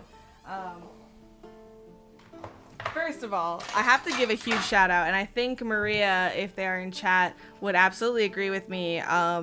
The really wonderful folks at 1985 Games were really, really, really kind on the show floor. They were really fun to talk to. The person who owns 1985 Games is kind of hilarious, and it was really fun to talk to them. They have these things. these really cool mystery dice bags, y'all. And take a look. This is a cheat sheet that I now know. You see how there has like a little rip top up on top here? Turns out you don't actually need to rip that open to be able to open this bag. And so the reason is because he was like, if we wanted any of the dice, he's like, other people aren't allowed to look at the mystery dice because it's a mystery dice bag, but he can because he's the owner. He can do what he wants, is what he told us. And you know what? Facts. That is true. That is valid. This is my stuff. I'll do what I want. I'll do what I want. So we got some mystery dice from them. This is Waffles' pull. You know, a certain Waffles, aka Arc 2, wanted to test the fates, y'all, and see what they got. So this was a true mystery pull, not a loaded pull at all, I promise. So that's one of the things. I think we're going to just start with all the 1995 game stuff because it was really amazing. They had these in the little tags at their booth, which I really love. It just is fucking nerd. And if that's not great, I don't know what is. I should have taken more for future conventions, to be honest. Yes, I did not think to take more. Although, by the way, this lanyard is actually a PAX lanyard. It's a retro thing that Waffles really liked, so he took it. I love it. The other tag that they had at 1985 games that I grabbed is I've killed more NPCs than monsters. So I grabbed that one. That. I thought that was amazing. Is it true? No. Did I want it? Yes. No. I think we talked about this. We're like, I think like 2, like 2 or 3, and then I realized that I actually have plans to kill one, and I felt really bad. I had plans to kill NPCs, but my players circumnavigated it, and that's how you DM.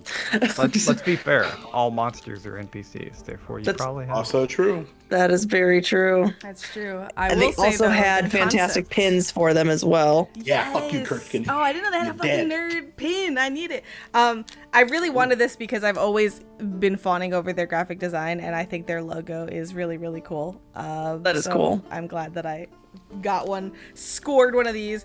Y'all, the other thing I'm super excited of is now we finally have our own deck of stories and one of the NPC packs that they have for the deck of stories. I can't wait. I have not opened these yet. I cannot wait to go through them because we always talk about them when we shout out our affiliation with 1985 Games, which, by the way, y'all, we're affiliated with 1985 Games. If that's something that you'd like, go check it out. You get a discount if you use our code. Okay, I'll say it. There it is. Thank you, Waffles. But we really do talk about it. They had, oh my God, y'all, I took all of my freaking willpower to not get all of these because all of their retro dice are so cool. It's not fair. Yeah, Kitty, I know you're in chat here. Helena, you have no clue. 1985 Games, their graphic design is top notch. It was a pleasure to not only talk with the owner, we talked to the head creative director there, the person who does a lot of the graphic design. He was really sweet. So I got to in person fawn over my love of their aesthetics to them, and I was just, they probably were like, okay, this is a lot, but you know what, no regrets.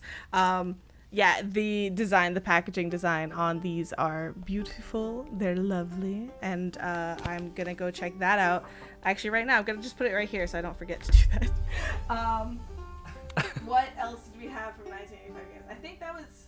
I think that's the 1985 Games haul in particular.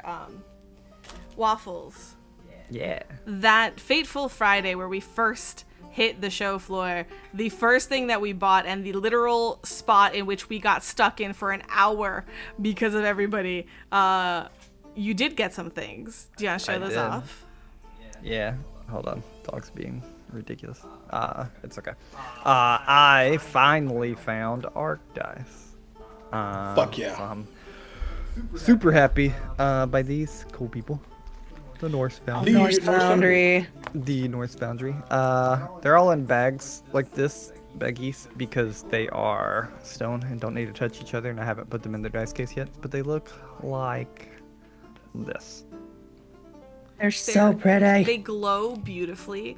They have slightly archaic, runic font on them.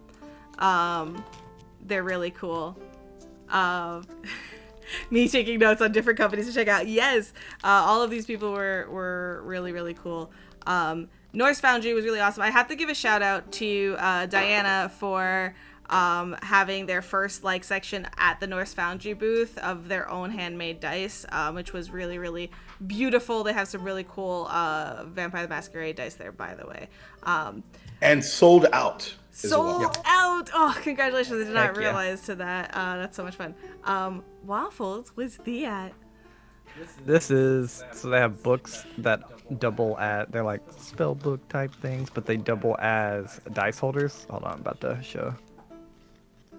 So dice holder rolling tray type doubling thing. With space for and your with minis. with a space for a mini, but they have Hear that satisfying clack. the owlbear, which is basically our Team Robo mascot. Goblin. Is it Nugget? And it's Nugget. Look, I'm about to post Nugget right now. Oh, is that Maple? This is Nugget. Nugget. Is it Nugget's brother? Hi. By the way, these are super soft. It's I don't know if you knew, but around in Starfinder there's a chain of restaurants called Herentals/Herendals. It's pronounced and spelled differently throughout the different areas of the galaxy. That's this guy. This is the mascot for that chain. Horrento. He was one of our first ever campaigns we streamed. Time has passed. It was one of the familiars, little baby owlbear. And he died tragically. And he died in a tragic we chain. honor In a him. tragic chain lightning fried nuggets. So we honor him by shit. having a owlbear nugget chain restaurant. It's like McDonald's, but it's not. Yeah. I got one more thing, and then I'm done. I forget where I got this. If you can tell me, that's great. If not, then it's at one of the places that sells dice. It's the place we stop a lot, right? Yes, it is. With the mini dice and stuff. MDG. It's MDG. Metallic Dice Games, I believe.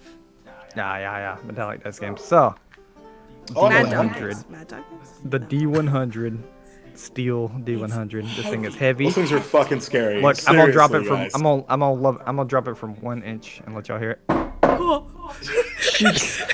Oh my Just god. 1 inch. It's 1 Yeah, inch. that was like thing a is finger width. massive. That can. This is my new handler for Delta Green dice, so I can kill everyone. You can kill people physically and in the game with that die. That's true. I just want that to be known. A perfect 10 candles item. Yes, very accurate. I will show off the cool things I got from that same store because these are the only things I got really that I purchased very purposely. No, actually, from that there's one other thing now from there. I'm so excited because I was looking at these. If you die in the game, you die in real life. Yes, and you don't know Yes. where that dice comes from, but it just fucking- suddenly that's just fucking goes movie. and projectiles at you. If anyone plays Smash Ultimate, it's like the baseball. You throw it into the air, and it just comes out of a random direction and Screams. hits you. So y'all, first of all, these are soft, like silicone dice. Look, they're like squishy, and they're Yeah. wonderful, and I love them. So that they're- D4 will not kill you if you step on it. No, it No. might. Yeah, no. All my D4s will. It's Yeah. really, really, really like just satisfying to touch. It is like absolutely the fidget toy of the century, slash dice. And then I got liquid core dice. Did anybody else get yeah. dice they want to show off? This is the important No, question. I didn't. I got so much dice. I got some that you can't really see that well. Oh, there it goes. Ooh, Camera's on it. Ooh, There we Those go. were good. that's gorgeous. What whose dice are those? Those are from Dice Dungeons. There were so many dice I wanted when I was there, but by the end of it, I couldn't afford the $120 dice that I wanted. So There's so many, and the nice thing though I will say about PAX is there is a nice range of price ranges, right? There's absolutely those like stone, really gorgeous like $120 dice, and then there's also the $30. the ionized frosted glass dice that I was looking at.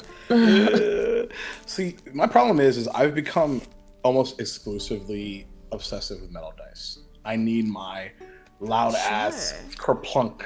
Kerplunk. It's a satisfying and roll. I need it. By the way, these dice are by I can't see this. Can you? There you go. Nice Dungeon. And actually, this might be a better thingy. Let's see if you can. Nope, you definitely can't. Your dice are so shiny that they don't exist. Yeah. So for those of you that are uninitiated, I already have Hideaki dice. You can see them in the Discord. I like that plug. See there. But these are actually for Cinnamon Garrus, who is my Harrigan Wildfire Druid on Tuesday nights over on the Amphitheater. And there's these really awesome blue and green ones. Pretty. That are super cool. There we go. My favorite is when they glitch out, Duval. They glitch out with like the grate behind you, so it just I get very confused as to what I'm saying. Well, what happened was my metal dice flew through Duval and made a hole. That's how I'm dead, you guys. That's just it. And so from a character perspective, he's trying to find the balance between nature and fire, being a Civil Wildfire Druid. So I bought both of these. Yes, that's amazing. Which are really, really cool. Oh my god, imagine if you roll with advantage and like the one that rolls the better roll. Oh, there's so many options to play. I rolled them on so Tuesday because it's funny you say that because that's already happened. And it's like from a character perspective, it really fits for Fire to be the more performative right now because he's very, very upset. See, again, as I've mentioned before, all my characters are experiencing some deep trauma right now. I don't know what it says about me. I'm still trying to figure that out. Actually, this trauma was, Hideaki trauma was fairly self-inflicted, I think it's fair to say. Cinnabons was not. Amazing. Okay, so the other thing we did is we stopped by Hit Point Press, and they had their new tarot deck animated. Like it was spread out across the table. It was so gorgeous. And to be honest, I didn't, I thought about it, but they're cool, the animated, like, when we say animated, like this is kind of, what it looks like. They're holographic, right? So you just kind of see it move, and that's a really cool effect. But I personally, think there's some I like the more subdued, elegant, like small detailed art ones for tarot. That's just my personal aesthetic. So I wasn't really thinking about getting those, but when we stopped to talk to them, my eye, because again, all of these cards were spread out on the table, including their deck of many animated things. That's this right here, which I did end up getting, and the reason I did was because this card was just sitting right in front of me. Duval, I don't think I showed this to you. These are the Fates. And oh yeah, I was like, Syrup, look holy Syrup. shit. I was like, so if you ask me, did you, Syrup, really buy an entire deck for one card? I'll tell you maybe. Maybe I didn't, so what? Also, how about the cards I drew? Yes! All right. So I actually had people draw from the deck. I had Star, I had her husband pull from the deck, and I had Waffles pull from the deck, and absolutely you pulled the Fates. What's that one? It's hard to see that one, Duo. Yeah, this one's a little hard to see. This one's not for Cinnamon. This is for Professor Eisenoff, who's my 280-year-old Rock Gnome White-Robed Wizard. Oh, we met her, right? Yes, you did. Yes. You know her, kind of. Kind of. Not Boy, yet. was that a first impression. Yeah, she's 280 years old and mother of 3, so just like me. And since we're going through and we'll get through this all nice and like, you know, between talking and everything, so we're not just unloading all of these things on you and not talking. Hello. Come into Pulsar. So. Did you buy for one? The other cards are just bonus for free. Exactly, John. See, you get it. But smart, John. Smart. the maneuvering around that expo hall, the limited time that we had, because genuinely, y'all, we did not get through all of it. We barely did. I forced myself on Sunday to get a little bit more than we did, because otherwise we'd have literally gone through 2 aisles and nothing else. But there's a couple of things. Now, I'm going to be honest. I have a couple of things here in a pile that I could not tell you. I know that we stopped by Free RPG Day to get some of their free RPGs, and it was they were so nice. That person was so sweet. So I know a lot of these are free RPGs from Free RPG Day of this year. And I know, so I have this as the PDF. I'm so excited. This is the Pathfinder Fistful of Flowers, where it's a one-shot where everybody's a Leshy. And it's super, super fun. Oh, that sounds so great. I have to run that at some point. And there's some other cool ones like, y'all, Epic Encounters, Bridge of the Durgar Cult. I saw this. I had to get it. All these were free. They're free on Free RPG Day. I just couldn't pass up having these physically because it's touchy and nice. I will say a quick. And nice. It's touchy and nice. Touchy and nice. I will give a very quick shout out to Epic Encounters that you will see a little bit more of them here on our variety streams coming up, because y'all want a preview? Y'all want a little sneak peek of some of the things we're going through? Okay. Do I want a sneak peek? Are you gonna do it if I say no? We have the Epic Encounters Tower of the Lich Empress with the beautiful mini that comes inside unpainted, and the one that comes with it, which is Arena of the Undead Horde. The folks over at Steamforged were very nice enough to send this our way, and we're going to showcase that here as well. These are minis that come with like some gameplay that you could play with these minis. So on stream, we're going to paint these minis at some point. And all I'll say is not in the way you're going to expect. That's all I'll say about that. Yep. We're just gonna dump paint on them. We're just gonna dip them in paint. Splatter paint. But so anyway, so the point is that I don't know what of these are from Free RPG. Some of these we got from the swag bag, like I believe Root, the role-playing game. This is the quick start guide, which I want to look through. But there's one that stood out for me. One, I was really excited to get the one-page one-shot that Marisha Ray wrote alongside Grant Howitt. That was there too, which was really exciting. But have y'all heard of Kaboa? Nope. No? No. Okay, so I believe Sean Banerjee is one of the individuals writing in this. I'm not, I don't want to misquote, so don't quote me on that. Behind this, You love Sean though. Writing or editing likely. right? Writing or editing. This is a beautifully diverse thing that's coming out. It's not. I don't think it's out yet. Please look it up. I can post the link. Go to kaboasetting.com to learn a little bit more. I just wanted to give it a shout because, one, Shaw was nice enough to give us a little pin of the really cool design. Cool. But I got one of these. yeah, this is a little guide for cultures and creatures. I think this is something to keep an eye on, y'all, personally. Sean is on the team, by the way. Yes. If I don't want to misquote the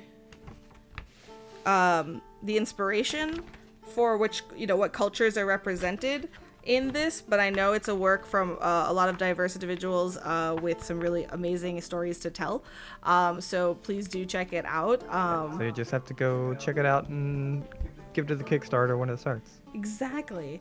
And then you'll get stuff. And I'll give you the quickest little brief touch of this, which already gets me so excited. There's a little call out about gender and sexuality in Kaboa. And it says that the different people of Kaboa have tremendous diversity in how they approach ideas such as gender and sexuality. Many groups didn't even need the concept of gender before the invasion, and those that did had vastly different ideas of what genders there were and what roles different genders had. That's all I'll give you guys for right now, but that already is interesting. So I think this is something to look out for, is all. So You've done a way better job than me. That's awesome. all right. What else? What else is exciting? And even if you don't have the swag for it, what is like the one booth that you were like, oh my god, oh, you got 10 candles. 10 candles. Amazing. So it was mentioned earlier that the gentleman, actually I don't know Steven's pronouns, so I won't assume. Stephen Dewey, who created 10 Candles, a lot of us actually got to say hello and word vomit about the previous night's game, which is such a weird, cool thing to happen. Of just like, your game was amazing. I just like, because I remember like mid word vomit, like it dawned on me that like he's heard hundreds, if not thousands, of stories, because no game is the same, right? Like there's no module or campaign setting, right? It's just this thing. And he was like really clearly like moved by it, but he did mention, he's like, yeah, a lot of people come over to talk about this fucking game. Amazing. That was really cute. But I actually own this already, but I bought another one for him to sign in, and I actually gave it away last night, so I actually had to ship this off to somebody. Nice. But really cool. You should follow Steven, and he has like a new book that just came out for a game that Sensitive Joy is going to be running. So Yeah, it's I think I saw that, right? it's All the Winter's Night. Yeah, something like that. I don't think that's the exact title. It's I do know what it is though, because I flipped through it while we were talking to him. It is a 4-player TTRPG in which 4-player take on 10 Candles, in which you get to be different witchy/demonic dims creatures that are going after one human. That's cool. Not this particular game. This particular this one? game. No, this particular game is actually not like it's actually a very different like setting at all. It's like everyone's on this world tree, and there is apparently like this meeting about like, you know, different civilizations and their sort of hierarchy, and there's this one big meeting about like sort of what to do next. And so you are the leader or the representative for your people going to like this meeting.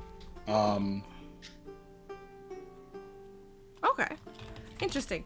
Yeah, Enjoy it's the something Lurk, else. Phoenix. Yes, I want to play both of these as well. Right? Star, any booth that stood out to you? I mean, I went through several times. There were so many booths that popped out to me. So many stuff I wanted. So many places I wanted to buy stuff from, but when you're at a place like that, it's like you gotta hold back. But the one that I really want to play with people that we just had too many on the last night is called Raccoon Sky Pirates. Oh yeah. Thank you We for did our getting best. that. Yo, we were so excited to play it on the 10 Candles night, and then we ended up not. And then we had a game night Sunday night, and we brought and then we realized that it wasn't a tabletop game, it was an RPG Yeah. game. So we read through it finally. Well, stay on your couch, read through it, and told me about it. So it is a GM-less RPG. The players push the story forward. So it is like an RPG that's on a little bit of rails. But for anybody who hasn't heard of this, essentially what it is you are a band of raccoons that is making a skyship so you can go raid a house. Do you remember Say no more. what the character names were? Because there was one, the Maria one, that I really needed to play. So I think it was just the chunky raccoon. let me pull these out. You can play Brisket Jack, Maria Triple XL, Vibrissa, Torch Key, Kit, or my personal favorite, Rabid Eddie. Oh my god, I need all of them. I need to play all of them. Yes, so this will have to happen at some point. So if anyone is looking for that, that is by Hectic Electron Games. Okay. But the other one that I bought that was probably more than I kind of wanted to pay, but I did anyway, because hell. We got Drinking Quest. Oh! Yeah. I want that. This is an RPG, a card RPG. That's essentially an RPG drinking game. If you die, you're supposed to down your drink. I'm too old for that, so that won't happen. Actually, I probably am, but I'm gonna do it anyway. But there's such cards as the beer holder, which is a beholder that has a bunch of beer hats on, and Sexy Cthulhu. So you can't. Hold on. Cannot Stop. beat Sexy Cthulhu. We need to unpack the first one just for a second. Beer No, holder. I don't. I think Because- that's exactly what you heard.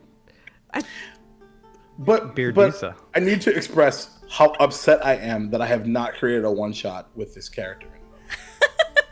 We could do so now. Sounds so good. Yeah. That's my The next last one I shot. wanna- It's gonna be full of alcohol puns, but it's gonna have 14 puzzles for Duval. Yes. So the drunker Duval gets, the Amazing. more complex the puzzles. Yep. Oh yes. For context, easily- folks, I hate puzzles. Easily the cheapest thing I got is one of my favorite things that I got, though. It's just a little snail D20 holder. Oh, nice. That's I didn't adorable. even think about D20 holders. I need them all. It was a whole $250. It might be one of my favorite things that I bought. I do not remember who made it. I'm so sorry. But it's just, he's got a derp face and I like it. That's Oh it. my god, beauty's in the eye of the beer goggles of the beer holder. Jay, Oh my gosh. can you time out Jay for me? Thanks.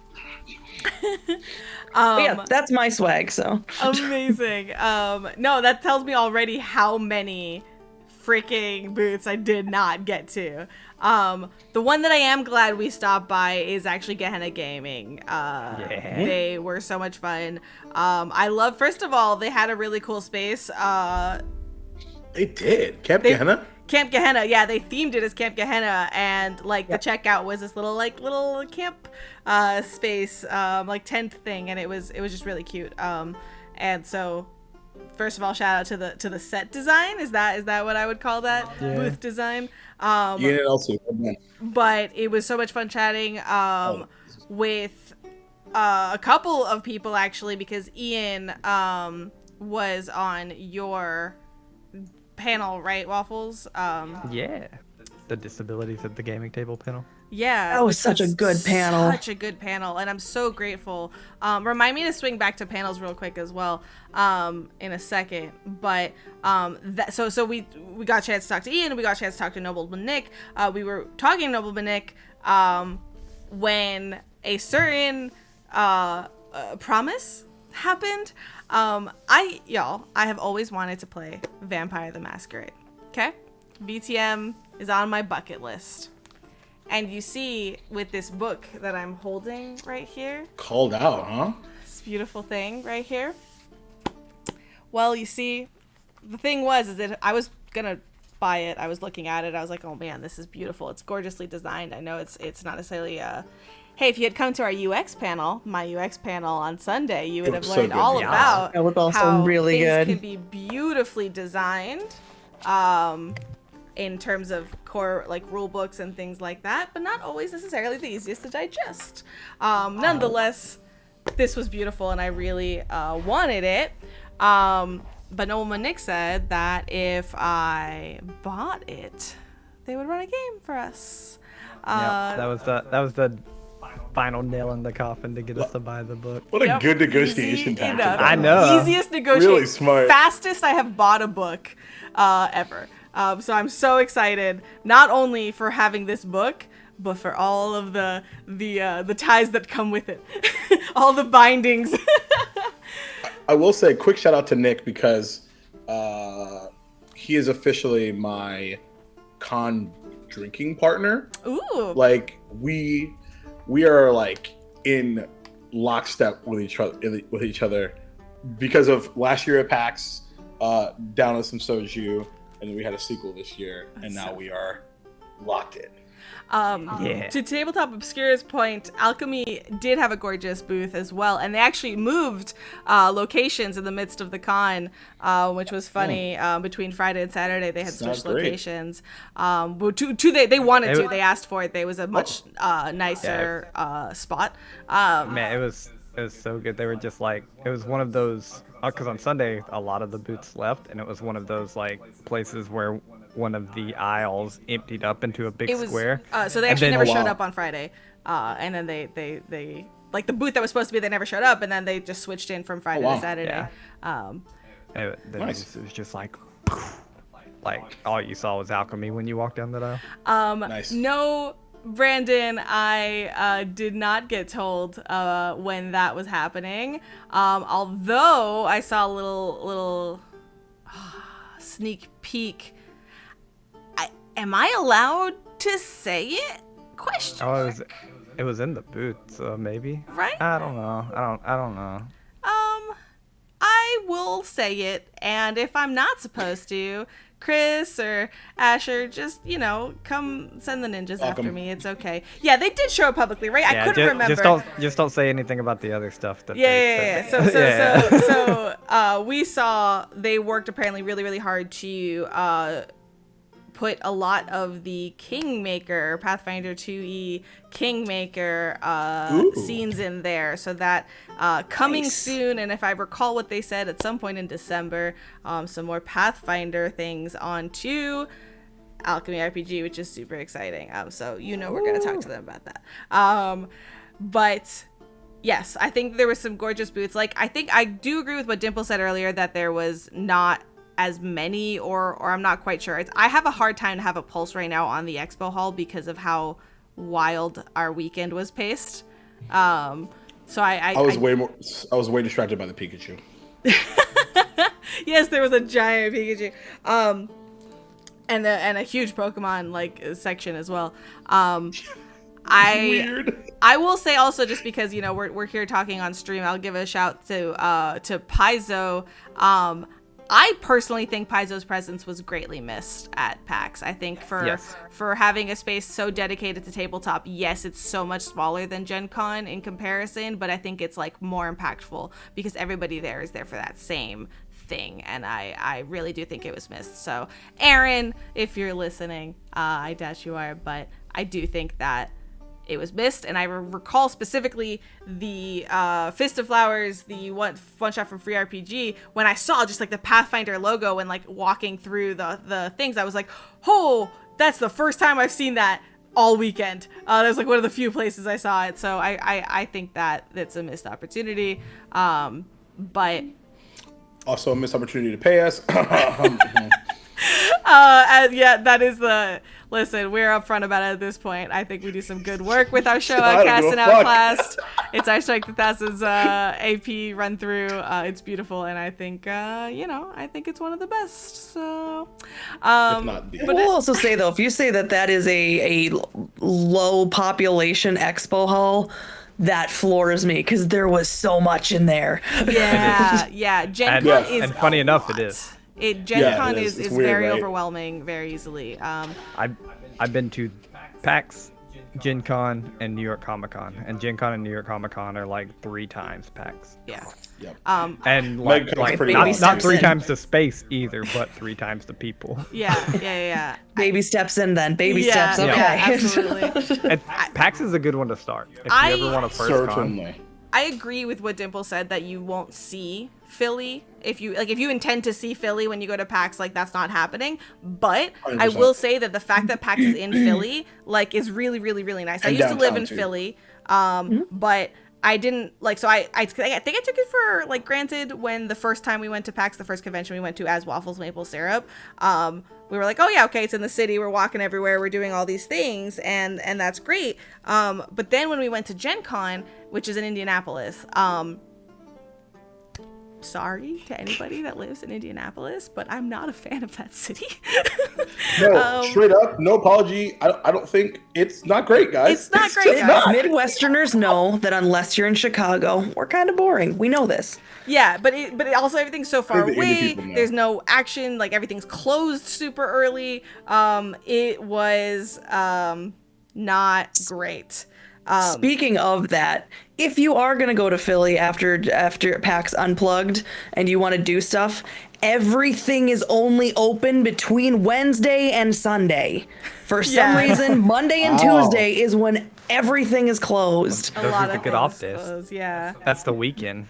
It's instead of the weekend, yeah. But I think there was it's all the art museums, all the regular museums, we had to struggle. Yeah, we couldn't get in. It wasn't open. So if you're planning to do a vacation, or do some searching before and after. Know your do your research. Do your It research. sounds like and you bring know this from lockpicks. experience. So Yeah, I mean, we got into stuff. We got to see stuff, but it's not the stuff you'd expect. So we had to be a little use a little ingenuity, but we still had a good time. Just for anyone else that would think of doing that. good feedback as well. Maria cracking me up here. Come to Cincinnati. It's a better, not great city. Des Moines is the PAX-U, as Chicago is the Gen Con. That's fair. So I'm going to do this. I want to very, very briefly talk about this, and I'm going to cut you off, Duval, from talking about it because I know. But really briefly, I said to come back to panels as well, and then I promise we'll talk about the engagement as well before we wrap things up here. So panels, y'all. First of all, PAX, very, very, very unfortunate. The very little amount of panels. We talked already about how things were laid out, that they weren't really great to getting to and from panels. As a panelist, it was frustrating because I had knew that I had to basically leave half an hour early from the expo hall from the other side of the convention to even get there. It's unfortunate, but the amount of panels and some of the decision making is something that I do want to briefly touch upon. Without getting too into it, there were some amazing panels this year. There really were, the ones that we had. I'll be honest, I know there were more than we even got to see, but there was, jamming your first ttrpg, how not to worry about failure, that Maria moderated, and a lot of cool people were on. I think it was informative. I think there was a crowd that wanted to see it. The mental health panel in gaming was, if you listen to that room, y'all, if you listened to the audible amount, literally everything said was lots of snaps in the background, everybody agreeing. That was incredible. We're in a poetry jam. It was a freaking, because everybody wanted to showcase how much that they resonated with it without constantly interrupting every single thing with a round of applause, and I think it worked out. Clapping and cheering is very loud. So. That's true. Yeah, and some people with the auditory sensitivities, that was really, really good. I will also just kind of point out, I'm someone that I have anxiety disorder, but I don't go into the hard neurodivergencies. But even I was I talked to Syrup after, I had to go and recollect myself because it was something that was just kind of very moving and nice to feel seen. Yes. It was incredibly emotional in that room, and it was so good. And it was full, right, y'all? It was full? Oh, yeah. Okay. Yeah, I think it was loaded. I was in the front looking forward. I unfortunately did not look back. So that one in particular, so I will say the mental health one in particular, alongside Duval, the amazing asexual, demisexual panel, I forget the official title. It was bards and tropes. What was it called? The asexual bard beyond Asexual the tropes. Bard. Yes. Those two panels were so impactful. Very, very specifically, I do want to shout out the asexual bard panel. So PAX, anybody that went to PAX that had not yet given their feedback on these panels, I'm going to really, really, really strongly encourage you to do so. Because here's the deal. Those panels are packed. They were people sitting in the floor in the back.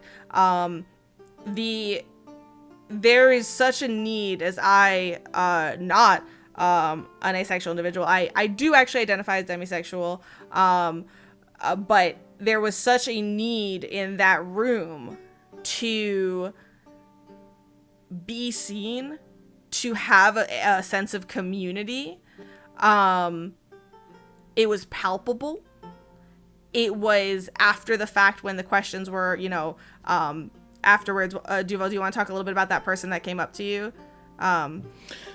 Yeah, certainly. I think, and kind of to zoom out a bit, I think that when I TLDR my convention experience is PAX-U 2021 was about validation for myself in this space, and PAX-U 2022 was about validating others. and no example was stronger than the ace panel. And yeah, we were outside, and April and I had somebody walk up to us, and Maria was about maybe 6 or 7 feet down the hall, and we're already pretty bewildered because we literally just walked through a hallway of like 40 people just like saying thank you, like in what felt like the middle of like this like weird like paparazzi like red carpet type scenario. It was really a really strange feeling, and the chick walked up to us just absolutely like in tears, and I was like, oh my god, like, are you okay? And she was like, I've never met another ace person before. I've been crying all hour. It was so special because I was like, wow, like I talked about this with I think all of you, because we talked about it in my hotel room. I didn't anticipate how, which is funny because we're storytellers, right? Like I forget like how much impact that just telling your story can impact on somebody else. Yeah. It was incredibly special.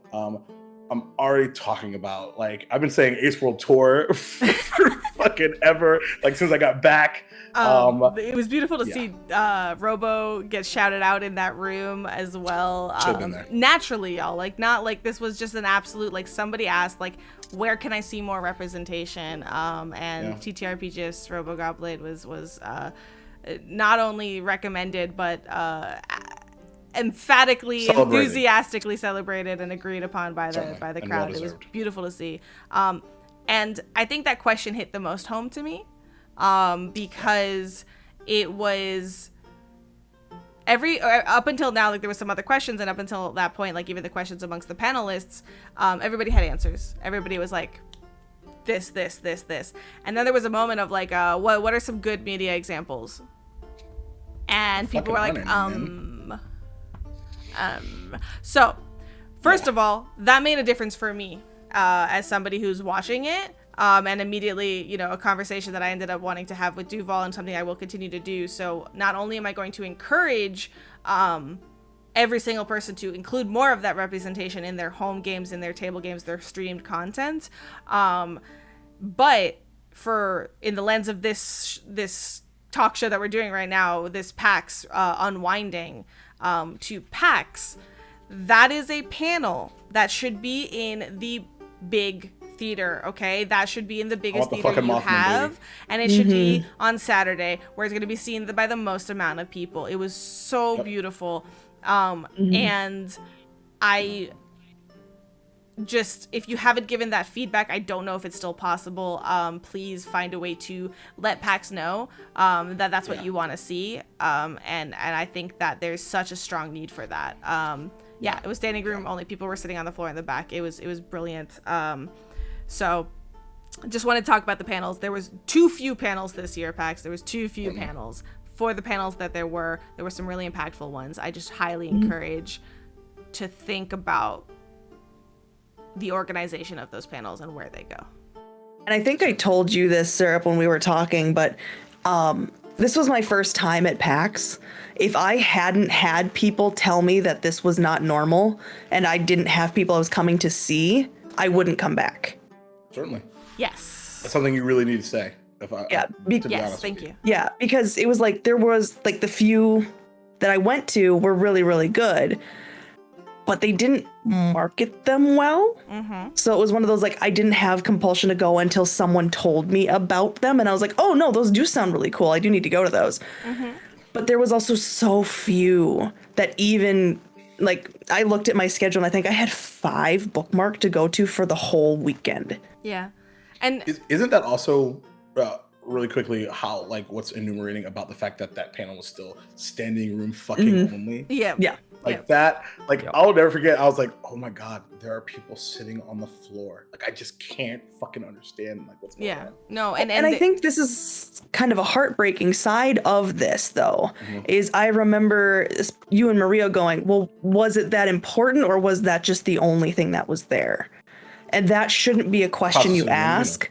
Right, because it was a great panel. That's why they were there. But because there was so few going on, there was that created a question in your mind, and that shouldn't be there. That there should have been enough for them to go, no, they were here because this was what was needed and it was great. And that's the truth of it, to be honest. Yeah, no, completely agree. And to be honest, I never felt that way. I was off to, but that's just me. I'm just off to the races anyway. Yeah. Well, and I know Tabletop Obscura, you're in chat. If you can hear this and want to respond, I'm curious. You said that you were sad that you missed that, and just this is literally just me being sheer curiosity here. Were you aware that it existed? And it was just a timing thing, or was it I didn't even realize that was the case, because I think the UX design one, for example, was turned out really well. I was really happy with some of the feedback, and I think that there was somebody who this made me really happy. There was somebody who just graduated with the UX. Okay, great. Yeah. So Tabletop Obscura had no idea it existed. There you go. Which absolutely, there you go. And there was somebody who bought a Sunday pass to go to PAX just to see the UX panel. That's amazing. That's so awesome. Yeah, which made me kind of emotional, because I was like, oh wow, because it goes to show that there is some, so there is a need for all kinds of people that are in the industry that can see from different side of things, from unique takes on these types of things. And I think that's the other half of conventions as a whole, and was sorely missing in this case. And I think it's absolutely enumerating to hear you say, Star, that if it wasn't for the fact that you knew other people, if you were just a con goer, you would not have come back. And that's why I asked Matt that same question, actually. So yeah, because like they didn't really say there was places to try out games. There was mostly tournaments that were advertised. So it was kind of like, you either got to know someone, you're going to go to panels, you're going to walk the floor, and you can only walk the floor for so long. Mm-hmm. And that's another panel, by the way. The UX panel should have been on Saturday at 2 o'clock. That's the other thing. It was relatively good showing up, but it was a Sunday in the afternoon. Nobody was left there. And you know what I found out today when I looked at the packet that was given at PAX? The packet that was printed that was given out to everybody had the UX panel on Friday. Oh my God. Are you serious? Yeah. Jesus. So I think that's incredibly unfortunate. Thank you, Waffles, for putting that link in there. Yeah. And to just to kind of read out what Obscure is saying, speaking as someone who has never experienced an American convention before, the panel layouts in general were weird, to say the least. It was very, very odd. It was very convoluted, complex, not to mention that I think the big theaters weren't even in that direction. I know Jordan was mentioning that earlier. It felt like a convention split in half, and I think that it is. I don't necessarily. This is not me yelling at PAX specifically for this, because I don't know what the constraints are of the Philly Convention Center and the other convention that was held there. But oh yeah, there was a big theater. Yeah, enough said though. Honestly, genuinely, enough said. But I will. The only thing I'll jump on right here is, I've been to 2 PAXs. Last year's was vastly better, so it's not an air quote. Like, sure, it was PAX's fault, probably, ? Convention Center fault. That's what I was trying to say. But it's not a PAX thing. Like, if you go to PAX next year, it will likely be better. This was just a bad one. Yeah, I don't know what the situation was, and that's exactly what I was gonna say, Waffles. Like, I'm not fully blaming PAX here. I don't know what the setup was with the convention center and whose responsibility that was. I want it to be known the impact it had, so that whoever needs to do whatever in the future kind of can help ensure that does not happen again, because I think it affected the experience greatly. Yeah, and I will say, I was someone who walked around a lot more, so the layout made sense to me by the middle of day 2, but I had more time to walk around. So it's it took a while, but the fact that, there was one door that was quick to get from the expo to the panels, but if you picked the wrong door, you ended up in a different convention outside security, and you had to go back through security. How do you not have somebody there for that to resolve that? There was 20 different ways to get around security, by the way. I don't know if that was known, which is not comforting, et cetera, et cetera. And that I do actually blame PAX for, because that's not okay. Yes. But this was the thing that really got me, is in the second building where all the panels were. Like I said, there was one set of doors that you could go out to still be inside security and get to those panels. The signs that told you which doors were the ones you could get back into were on the other side of the doors. So you went out, the door closed, it's like, guess what? You're stuck. Go back through security. It's like, why was that sign not inside the door to be like, don't go out? I look forward to see what they do next year. And The learning curve. Learning curve. But listen, hopefully it's up from here. As But long as they nonetheless, listen, it'll be great. As What's Dimple weird said, is I had a great time because of y'all. Though. It was still great. It was Everybody that I got to fantastic. see. Yeah, I think I'm having this like weird cognitive dissonance because like I had a better time this year than I did last year. But I think it's because of the choices that I made, because like I made a conscious choice to not really focus on like networking. And like thinking like, you know what, that's what Gen Con's for, because I committed to going there. And I really wanted to focus on deeper connections. Like we made the joke about, like you guys were talking about karaoke earlier. And I was looking around the room at karaoke and there's like, I don't know, 15 people there. And I was like, I've literally worked with 14 out of 15 people in this room and I met all of them last year. Yeah. Yep. I call it a win because I met and developed relationships with people that I did not know prior as well. Yeah. For me, I do feel a little bit bad because I did have the intent to go to the expo hall more, and that definitely like was not my expectation. And I had like goals for WMS of like, I'm going to do this, that, or the other thing by the end of it, like more sponsorships and things like that for our amazing shows on this channel. But oh, he's in a little plug there. Okay. But you know what? That's okay, because compared to last year, not only were we it was the comparison between the previous year was amazing. It felt so validating, so really heartening and encouraging. We were on panels. We made a promise last year we were going to be on panels. Guess what? We were on panels this year. And you fucking crushed those fools too. Waffles was so brilliant, by the way. I have to say, shout out. It was so brilliant. I'm so glad I got to sit next to Syrup for that. Just like watching I had the best seat in the fucking house, because like, first of all, we have to roll back for a second, because something I asked Waffles this, a really important question shortly after the proposal. And it was like, I'm like, how the fuck did you run a badass game of 10 candles yesterday, been sitting on this all day? We'll talk about the thing, I'm sure. And then like kablam, did the thing, caused an amazing 15 minutes ruckus. before a panel. 15, and then 15 minutes later, go crush a panel. And I'll never forget it for the rest of my life. I was like, was your heart beating? He's like, no, it's fine. And I was like, you fucking I badass. got so emotional. So blown away by you. That's part of that. Sorry, can I respond real quick? I think it's part of that. I think I told you, and if I didn't, it's because of everything going on, and it was ridiculous and wild. But Right. it's part of that alexithymia for me. I don't process the emotions very well, so Sure. I am sure I am nervous.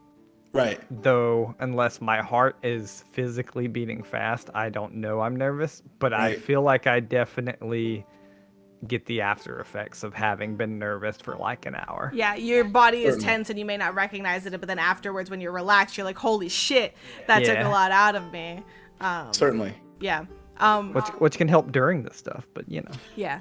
And I don't. If for any consolation, I don't think you were nervous. If I'm being honest, just reading the yeah, room me knowing you, Waffles, as well as I do, I could tell the very beginning it was how do I say things, like what am I gonna say? Yeah. What's my role? Yeah. I needed all the roles laid out very clearly for me. Makes sense. And I think the one thing was, I think you were asked to introduce yourself first.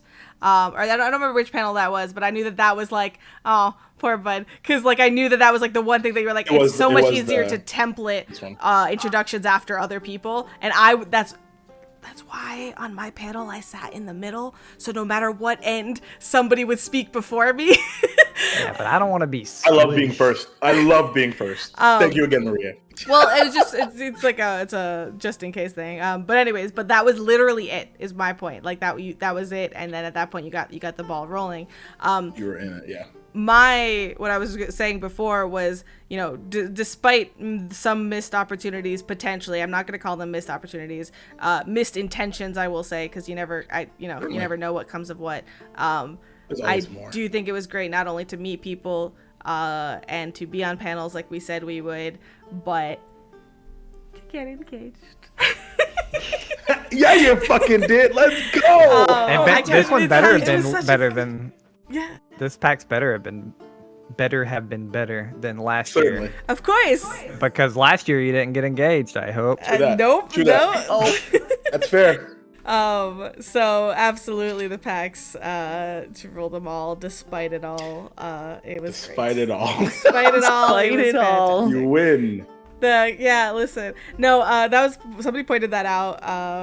That I talk a lot with my hands because hey, I'm Israeli, I'm Middle Eastern. Of course, I talk a lot with my hands. Sure. It's how I express it. But because after that I wear the ring, everyone was just looking at it, and I was like, I am not trying. That time I did. That time I purposely put my hand up. But like, I don't try to be like, hey, oh gosh. I am not trying to talk with my hands. I'm just saying, how are you today? Is there a spider on my face? Yes, No, to my Commander makeup is Pulsar's. so messed up. Oh my god, no, but to Commander Pulsar's point, all future Paxes will suck because I will not have gotten engaged in all future Paxes. Right, just do it again. Whatever. So you just gotta one up it and get married at PAX? I don't know. Yes. So yeah, wash away the stink of the previous person that got married at Gary Con. So it's it feels odd for me to talk about the engagement, aside from the fact that I am incredibly grateful to have that happen in front of my little ttrpg family.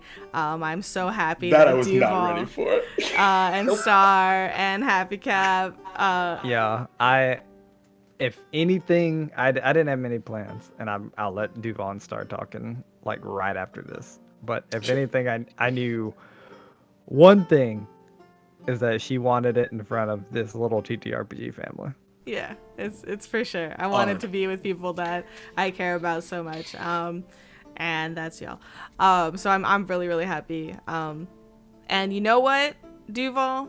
I'm glad extra, because now I can say that yes, security was called on us when I got proposed. Security was called on us. It's great. Security came, was like, oh. No, the three of us were so loud that the convention security came over and told us we had to quiet down. Three of us were yelling loud enough to get convention security to tell us to shut up. I cannot tell you how proud I am of that event. So proud that we were loud enough to do that. Laughing at the fact so that we had our little O&O meetup right up before that. So Alex, Aguinis, Paizo Freelancer, shout out Alex, thank you so much for coming by. Meme King, an undisputed crown, but they were there with us and then moved over because we were started taking photos. And funnily enough, they brought over Luis Loza, who is a creative director at Paizo. And so I think it's absolutely hysterical. And I literally keep thinking back to this, that I'm like, I just meet the creative director of Paizo, who's a wonderful person, by the way, and talk to them a little bit about our stuff, and then be like, oh, so sorry, I gotta go take pictures. Cue them being there when I get proposed to. I know you did not sign up for that, but my bad. All right. yeah. Side note, my husband was also there. We were loud enough, we startled him. Oh, Dad. Also, your husband was a champ because he kept getting moved for all of the photos. Such a champ. I think he's a wonderful person. Just a good dude. So Just a good day all around on that one. It was great. And I want y'all to know, this is the one like frustrating point for me that I've talked to Waffles a couple bit times about so far. This is where adrenaline and ADHD brain don't really mix well together because I already barely remember it. And it sucks. But that's just how my brain operates. We can give you a play-by-play. No, I remember I remember me going like, oh, I don't know how to pose, and him saying, I got this, which was the smoothest fucking move. Oh my god, you're just kidding me? Ever. Oh, so cool. And getting smoothest motherfucker out there. So smooth. And getting all like, oh my god. And then I remember the ring box being upside down. And So I remember awesome, with fucking shaking hands, just looking at him, like staring straight at Waffles and making eye contact, and his shaky hands just turning it upright in his hands for the picture. Awesome. It's so cute. And then literally Those are the perfect imperfections that you will remember forever, though. 100%. And then I literally, I think yesterday or something, I was like, Did you put the ring on me, or did I put the ring on me? No, don't call me out. It's fine. I'm gonna call you out. Don't call me out. Call you out. I'm your fiance. I'm allowed to call you out. That's right. She came to me yesterday and was like, you didn't put the ring on me. And I was like, what? Like, just accusatory? Amazing. Yeah, like, It's just how I talk. It's just a realization. I was like, wait, you didn't put the ring on me. Did I put it on me? I didn't even remember. But I do know I was shaking. I remember I put the ring on you because halfway through you were like, no, that's my right hand. I don't remember amazing. that. But that's okay. I do remember it was a beautiful moment. I do remember it being really, really wonderful and special. And this is why Waffles and Syrup are the best people. No. But I think, Syrup, you need to give yourself a little bit more credit, because I feel like, let's just take a step back from the ADHD and adrenaline situation, right? Your life has forever changed in this one fucking moment, right? Yeah. I feel like it's pretty common to just be like, great, glad we had those fucking pictures, because I'm sure all you hear is, I'm sure, now I'm no proposal expert, but I'm sure all you hear is white noise and you don't remember shit. Like, I feel like that's pretty common. It's like, the blood's just like whooshing in your ears. You feel your heartbeat and you're just like, oh, what's happening? Also, Duval stuttering is the perfect example of what your brain does when you're getting proposed to. Yeah, that's true. Yes. I need to say yes. Right. I remember. Oh yeah, I remember that. Hold on. So to call Waffles out,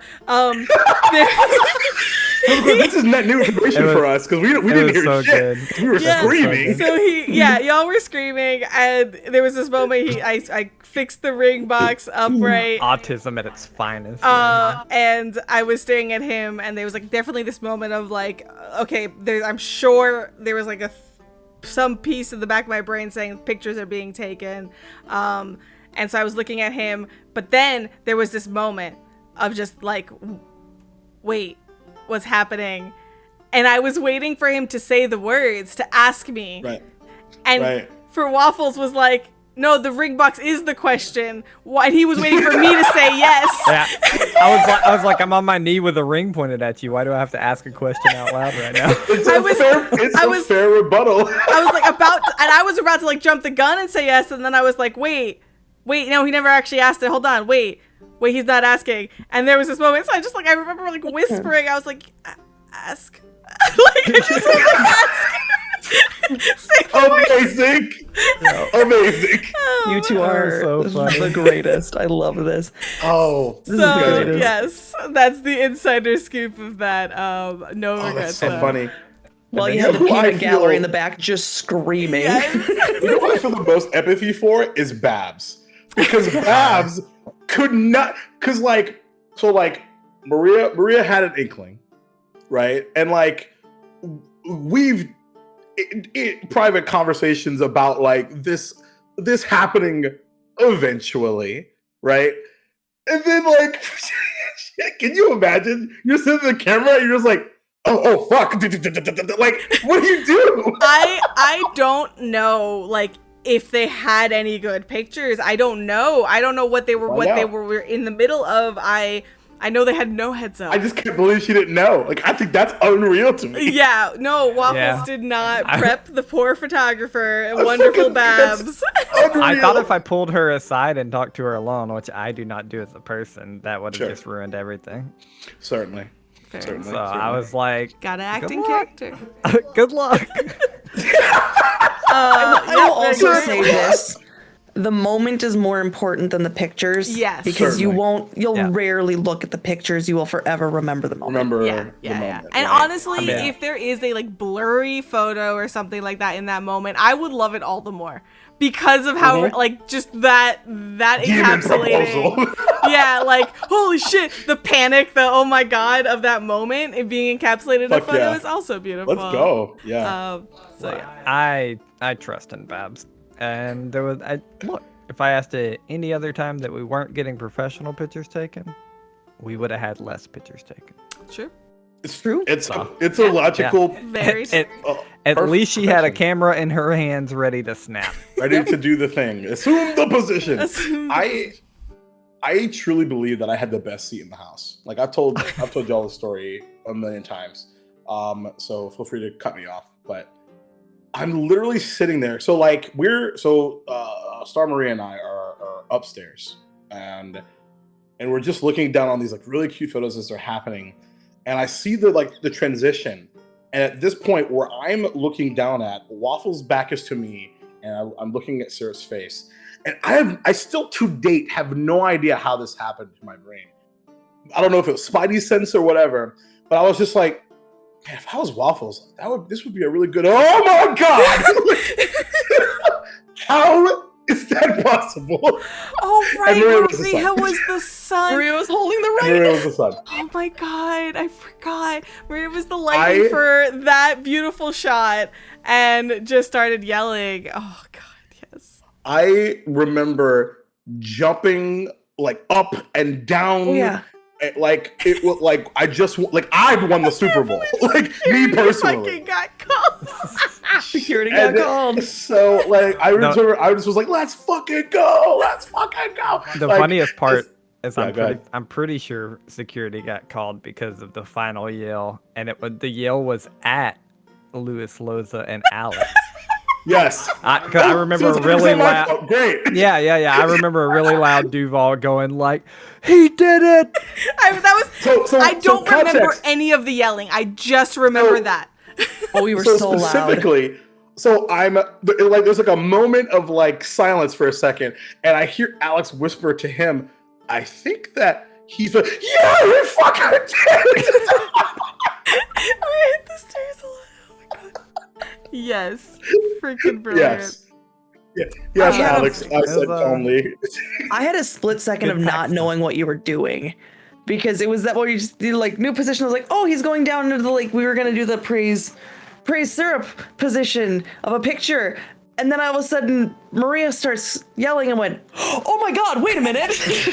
I was about to say I heard a couple of y'all, I think Babs and someone else was like, I thought he might be joking. Because I can be a jokester and stuff. Well, you can be. To be fair, one bit. The funny part is that a couple of people at the con afterwards, when word apparently got fucking spread around without me fucking knowing, so fast. It spread so fast, which was so sweet. Listen, I don't know. That's a story for another time. I don't normally like register when I get talked about. And the fact that apparently that story circulated was like, holy shit. Before the panel. Like, that's the weird thing about it. Like, oh my god, and it was yelled out by Katie Asaurus at the fucking at the panel. It was hilarious. I would have done that.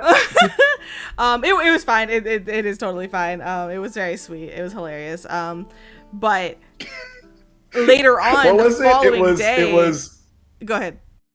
I was gonna say, what was it? It was, and my partner and she was like, "You mean your fiance?" I was like, "Oh my god, the fucking cover is blown." Yeah. It was hilarious. But forget if it was that day or the following day, we saw Goblin Katie on the expo hall floor. Day. Yeah, following day. Yeah. And the funniest part was that at that moment, Katie was saying congratulations to me. Matt, AscendedMatt, who was here with us, found out at that point in time for the first time and was freaking out. And then before I could say anything, Katie started launching into the story of how Waffles proposed to Matt. And I was like, wait, what's happening? How do you know? She was talking about like how smooth it was and everything, and I was like, we haven't told you anything. This is an easy equation. Yeah, it was hilarious. I know. But it was great. And so highlight obviously of the time there. But it was Certainly so good. And I am very happy. So I guess I think it was later on the drive home or at some point when I was talking to my mom. All of this was so nice, but then I realized, like when I was like, oh, now what? Like what, okay, great, we're engaged. Yeah, I've been talking about this for so long. I was like, oh, I have to actually plan a wedding soon now, don't I? Certainly. That's a thing. So, that's a thing for future me to deal with. Certainly. Not a worry. One step at a time with that. One step at a time. It'll happen eventually. We're looking into getting a house when this we're coming 50. year, so I think that's going to take up a little bit more. Look, my husband and I planned ours for over a year and a half. So you do it when you're ready. I'm not rushing. It's all good. Okay, y'all. I think, let me look. We talked about the engagement finally. We did our giveaway.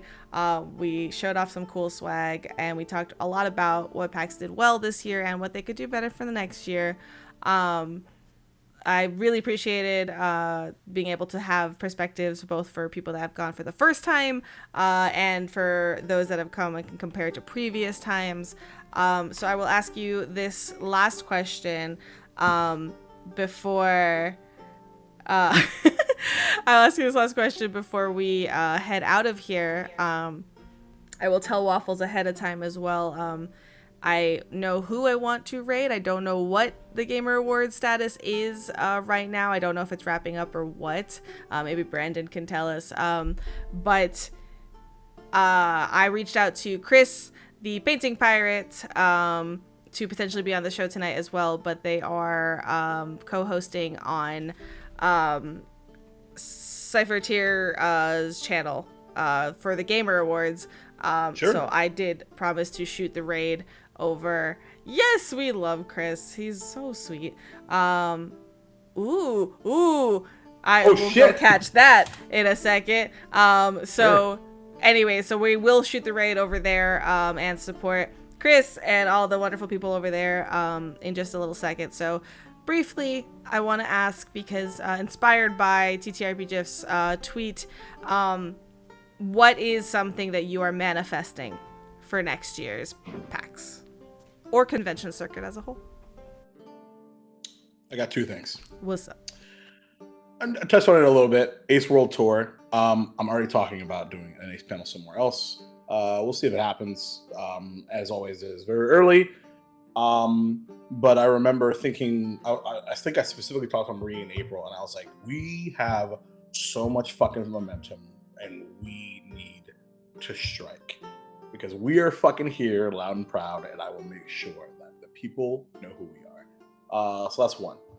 Second one is also is equally as special because it manifested in me the very last time that I saw all of you on Sunday night, as we did this group hug that I am genuinely shocked none of us cried for like an hour at. But I think we were just too tired, if I'm being honest. It was a little late. I was gonna say we left right away after that. You can't say I wasn't crying in the Uber. Oh, you have no proof. Yeah, you can't say that I went to a bar after that. You have no proof. But I remember, and like, I'm not typically. I've always been a big dreamer, but I've never done it. It's very rare that I do something like this. But like, I remember as we're sitting in that group hug, and I've told all of you this is all for all of you at home, and I just like closed my eyes, and I inserted what I thought the murmuring of a live crowd would be shortly before a live show. And it felt so right. So that's what the fuck I'm manifesting. Outcast when Outclass live. Yes. That is what I was going to say as well. So I will. Stolen. Nope. I'm gonna steal it back. Counterspell. Previous PAX Unplugged 2021. First PAX Unplugged for Waffles Maple Syrup. We said next year we're gonna be on panels. PAX 2022. We were on panels. Not only were we on panels, we are incredibly grateful that we got content creator badges, media badges this year. So, not only were our expectations set, they were blown away. So for PAX 2023, there will be an O&O live show. Not and ifs or buts, there will be an O&O live show. I am manifesting it exactly like I did the panels. It's not a stretch. We are having an amazing show. It's going to happen. Paizo, put a good word in for us. With Paizo backing. Aaron? If I'm manifesting shit, let's go. And wink at the camera.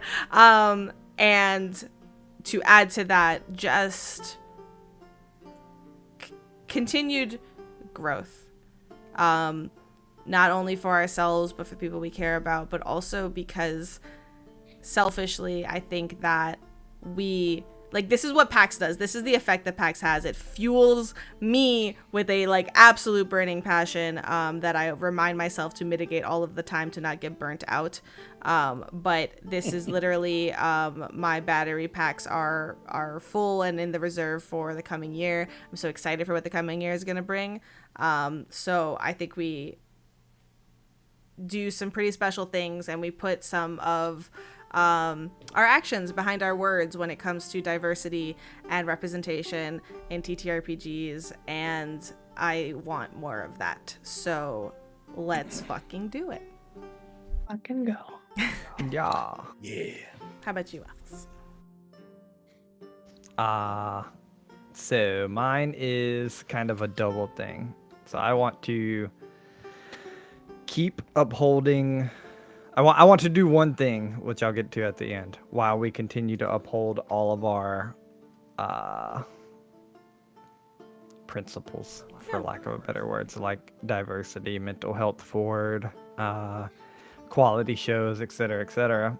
That comes first and foremost to uphold that. But my plan is, by the end of PAX 2023, to solidify a way. That doesn't mean it's going to happen right after PAX 2023, but to solidify a way for syrup to go full time with Waffles Maple Syrup. Because once we do that, I think that growth and everything else can happen. And so PAX 2023 is put feet on the ground, budget out, let's go. I would love it. And why, again, I said with our principles, but that's while continuing to pay our cast and everything else. So. Well, that is absolutely yeah. the goal. Because if we're gonna do it, we're gonna do it right. We're gonna do it ethically and all of those things. Let's fucking go. If nothing else, being at a convention with all of you beautiful people is just invigorating.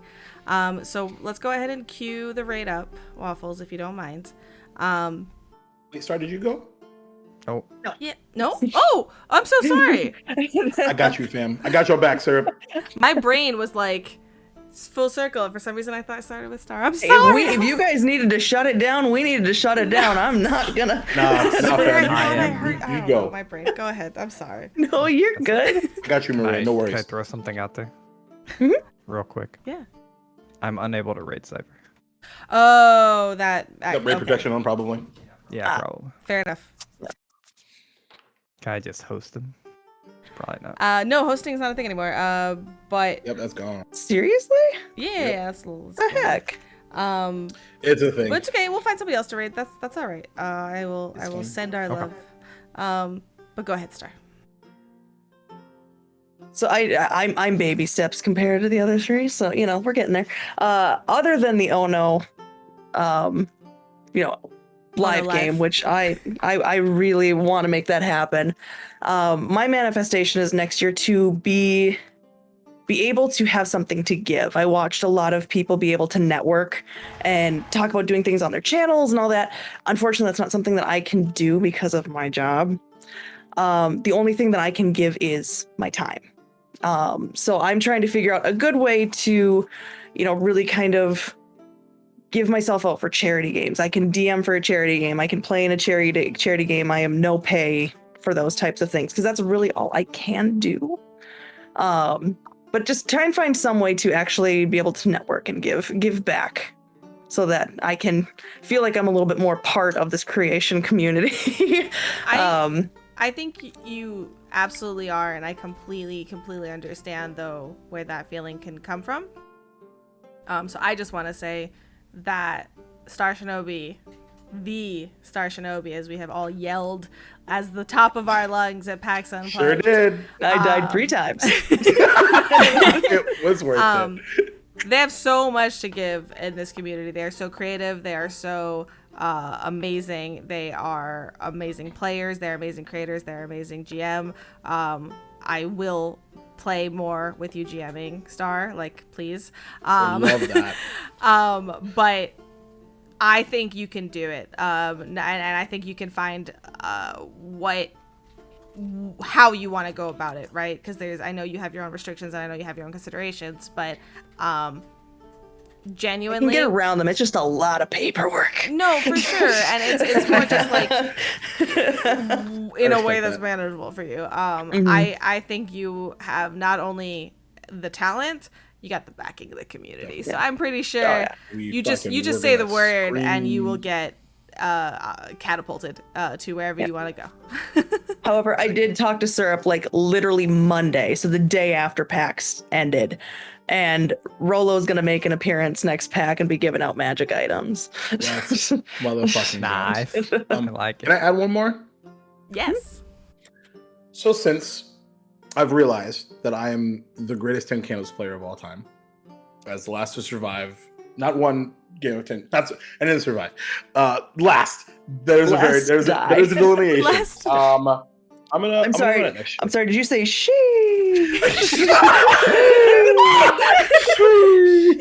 No regrets at all. Yeah, I wanna run it. Awesome. Okay. All right, friends. This is what I'm going to do. Yes, with the 3s is what's needed in that command. I think we have this question mark.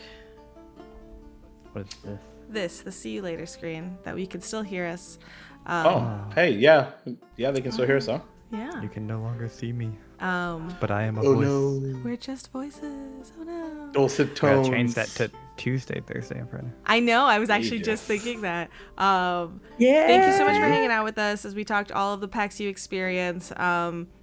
It was lovely, and if you're considering it, genuinely, it's one of my favorite Love conventions you. of the year. Yeah, this is I get a little quieter and closer to the mic, and we just have a nice little ASMR session. Waffles, I don't see the raid going yet, and this is gonna get real awkward in 5 I found seconds. one. Oh, there's no awkwardness in ASMR. There's no awkwardness in ASMR. This is just Not at all. the experience. You just gotta have the background noises. There we Big go. fan of all these people. Perfect. Girls, Are those friends, dice? worlds. We we have love dice and dice. all these great things now. So, find StarShinobi on the internet. Find Duval King Jacob on the internet. And The greatest here 10 candles on player of all Thursday. time, Duval King Jacob. And with that, this is so awkward ASMR. I love how we just committed. I love you all so very much. Bye. Swear to God. I clicked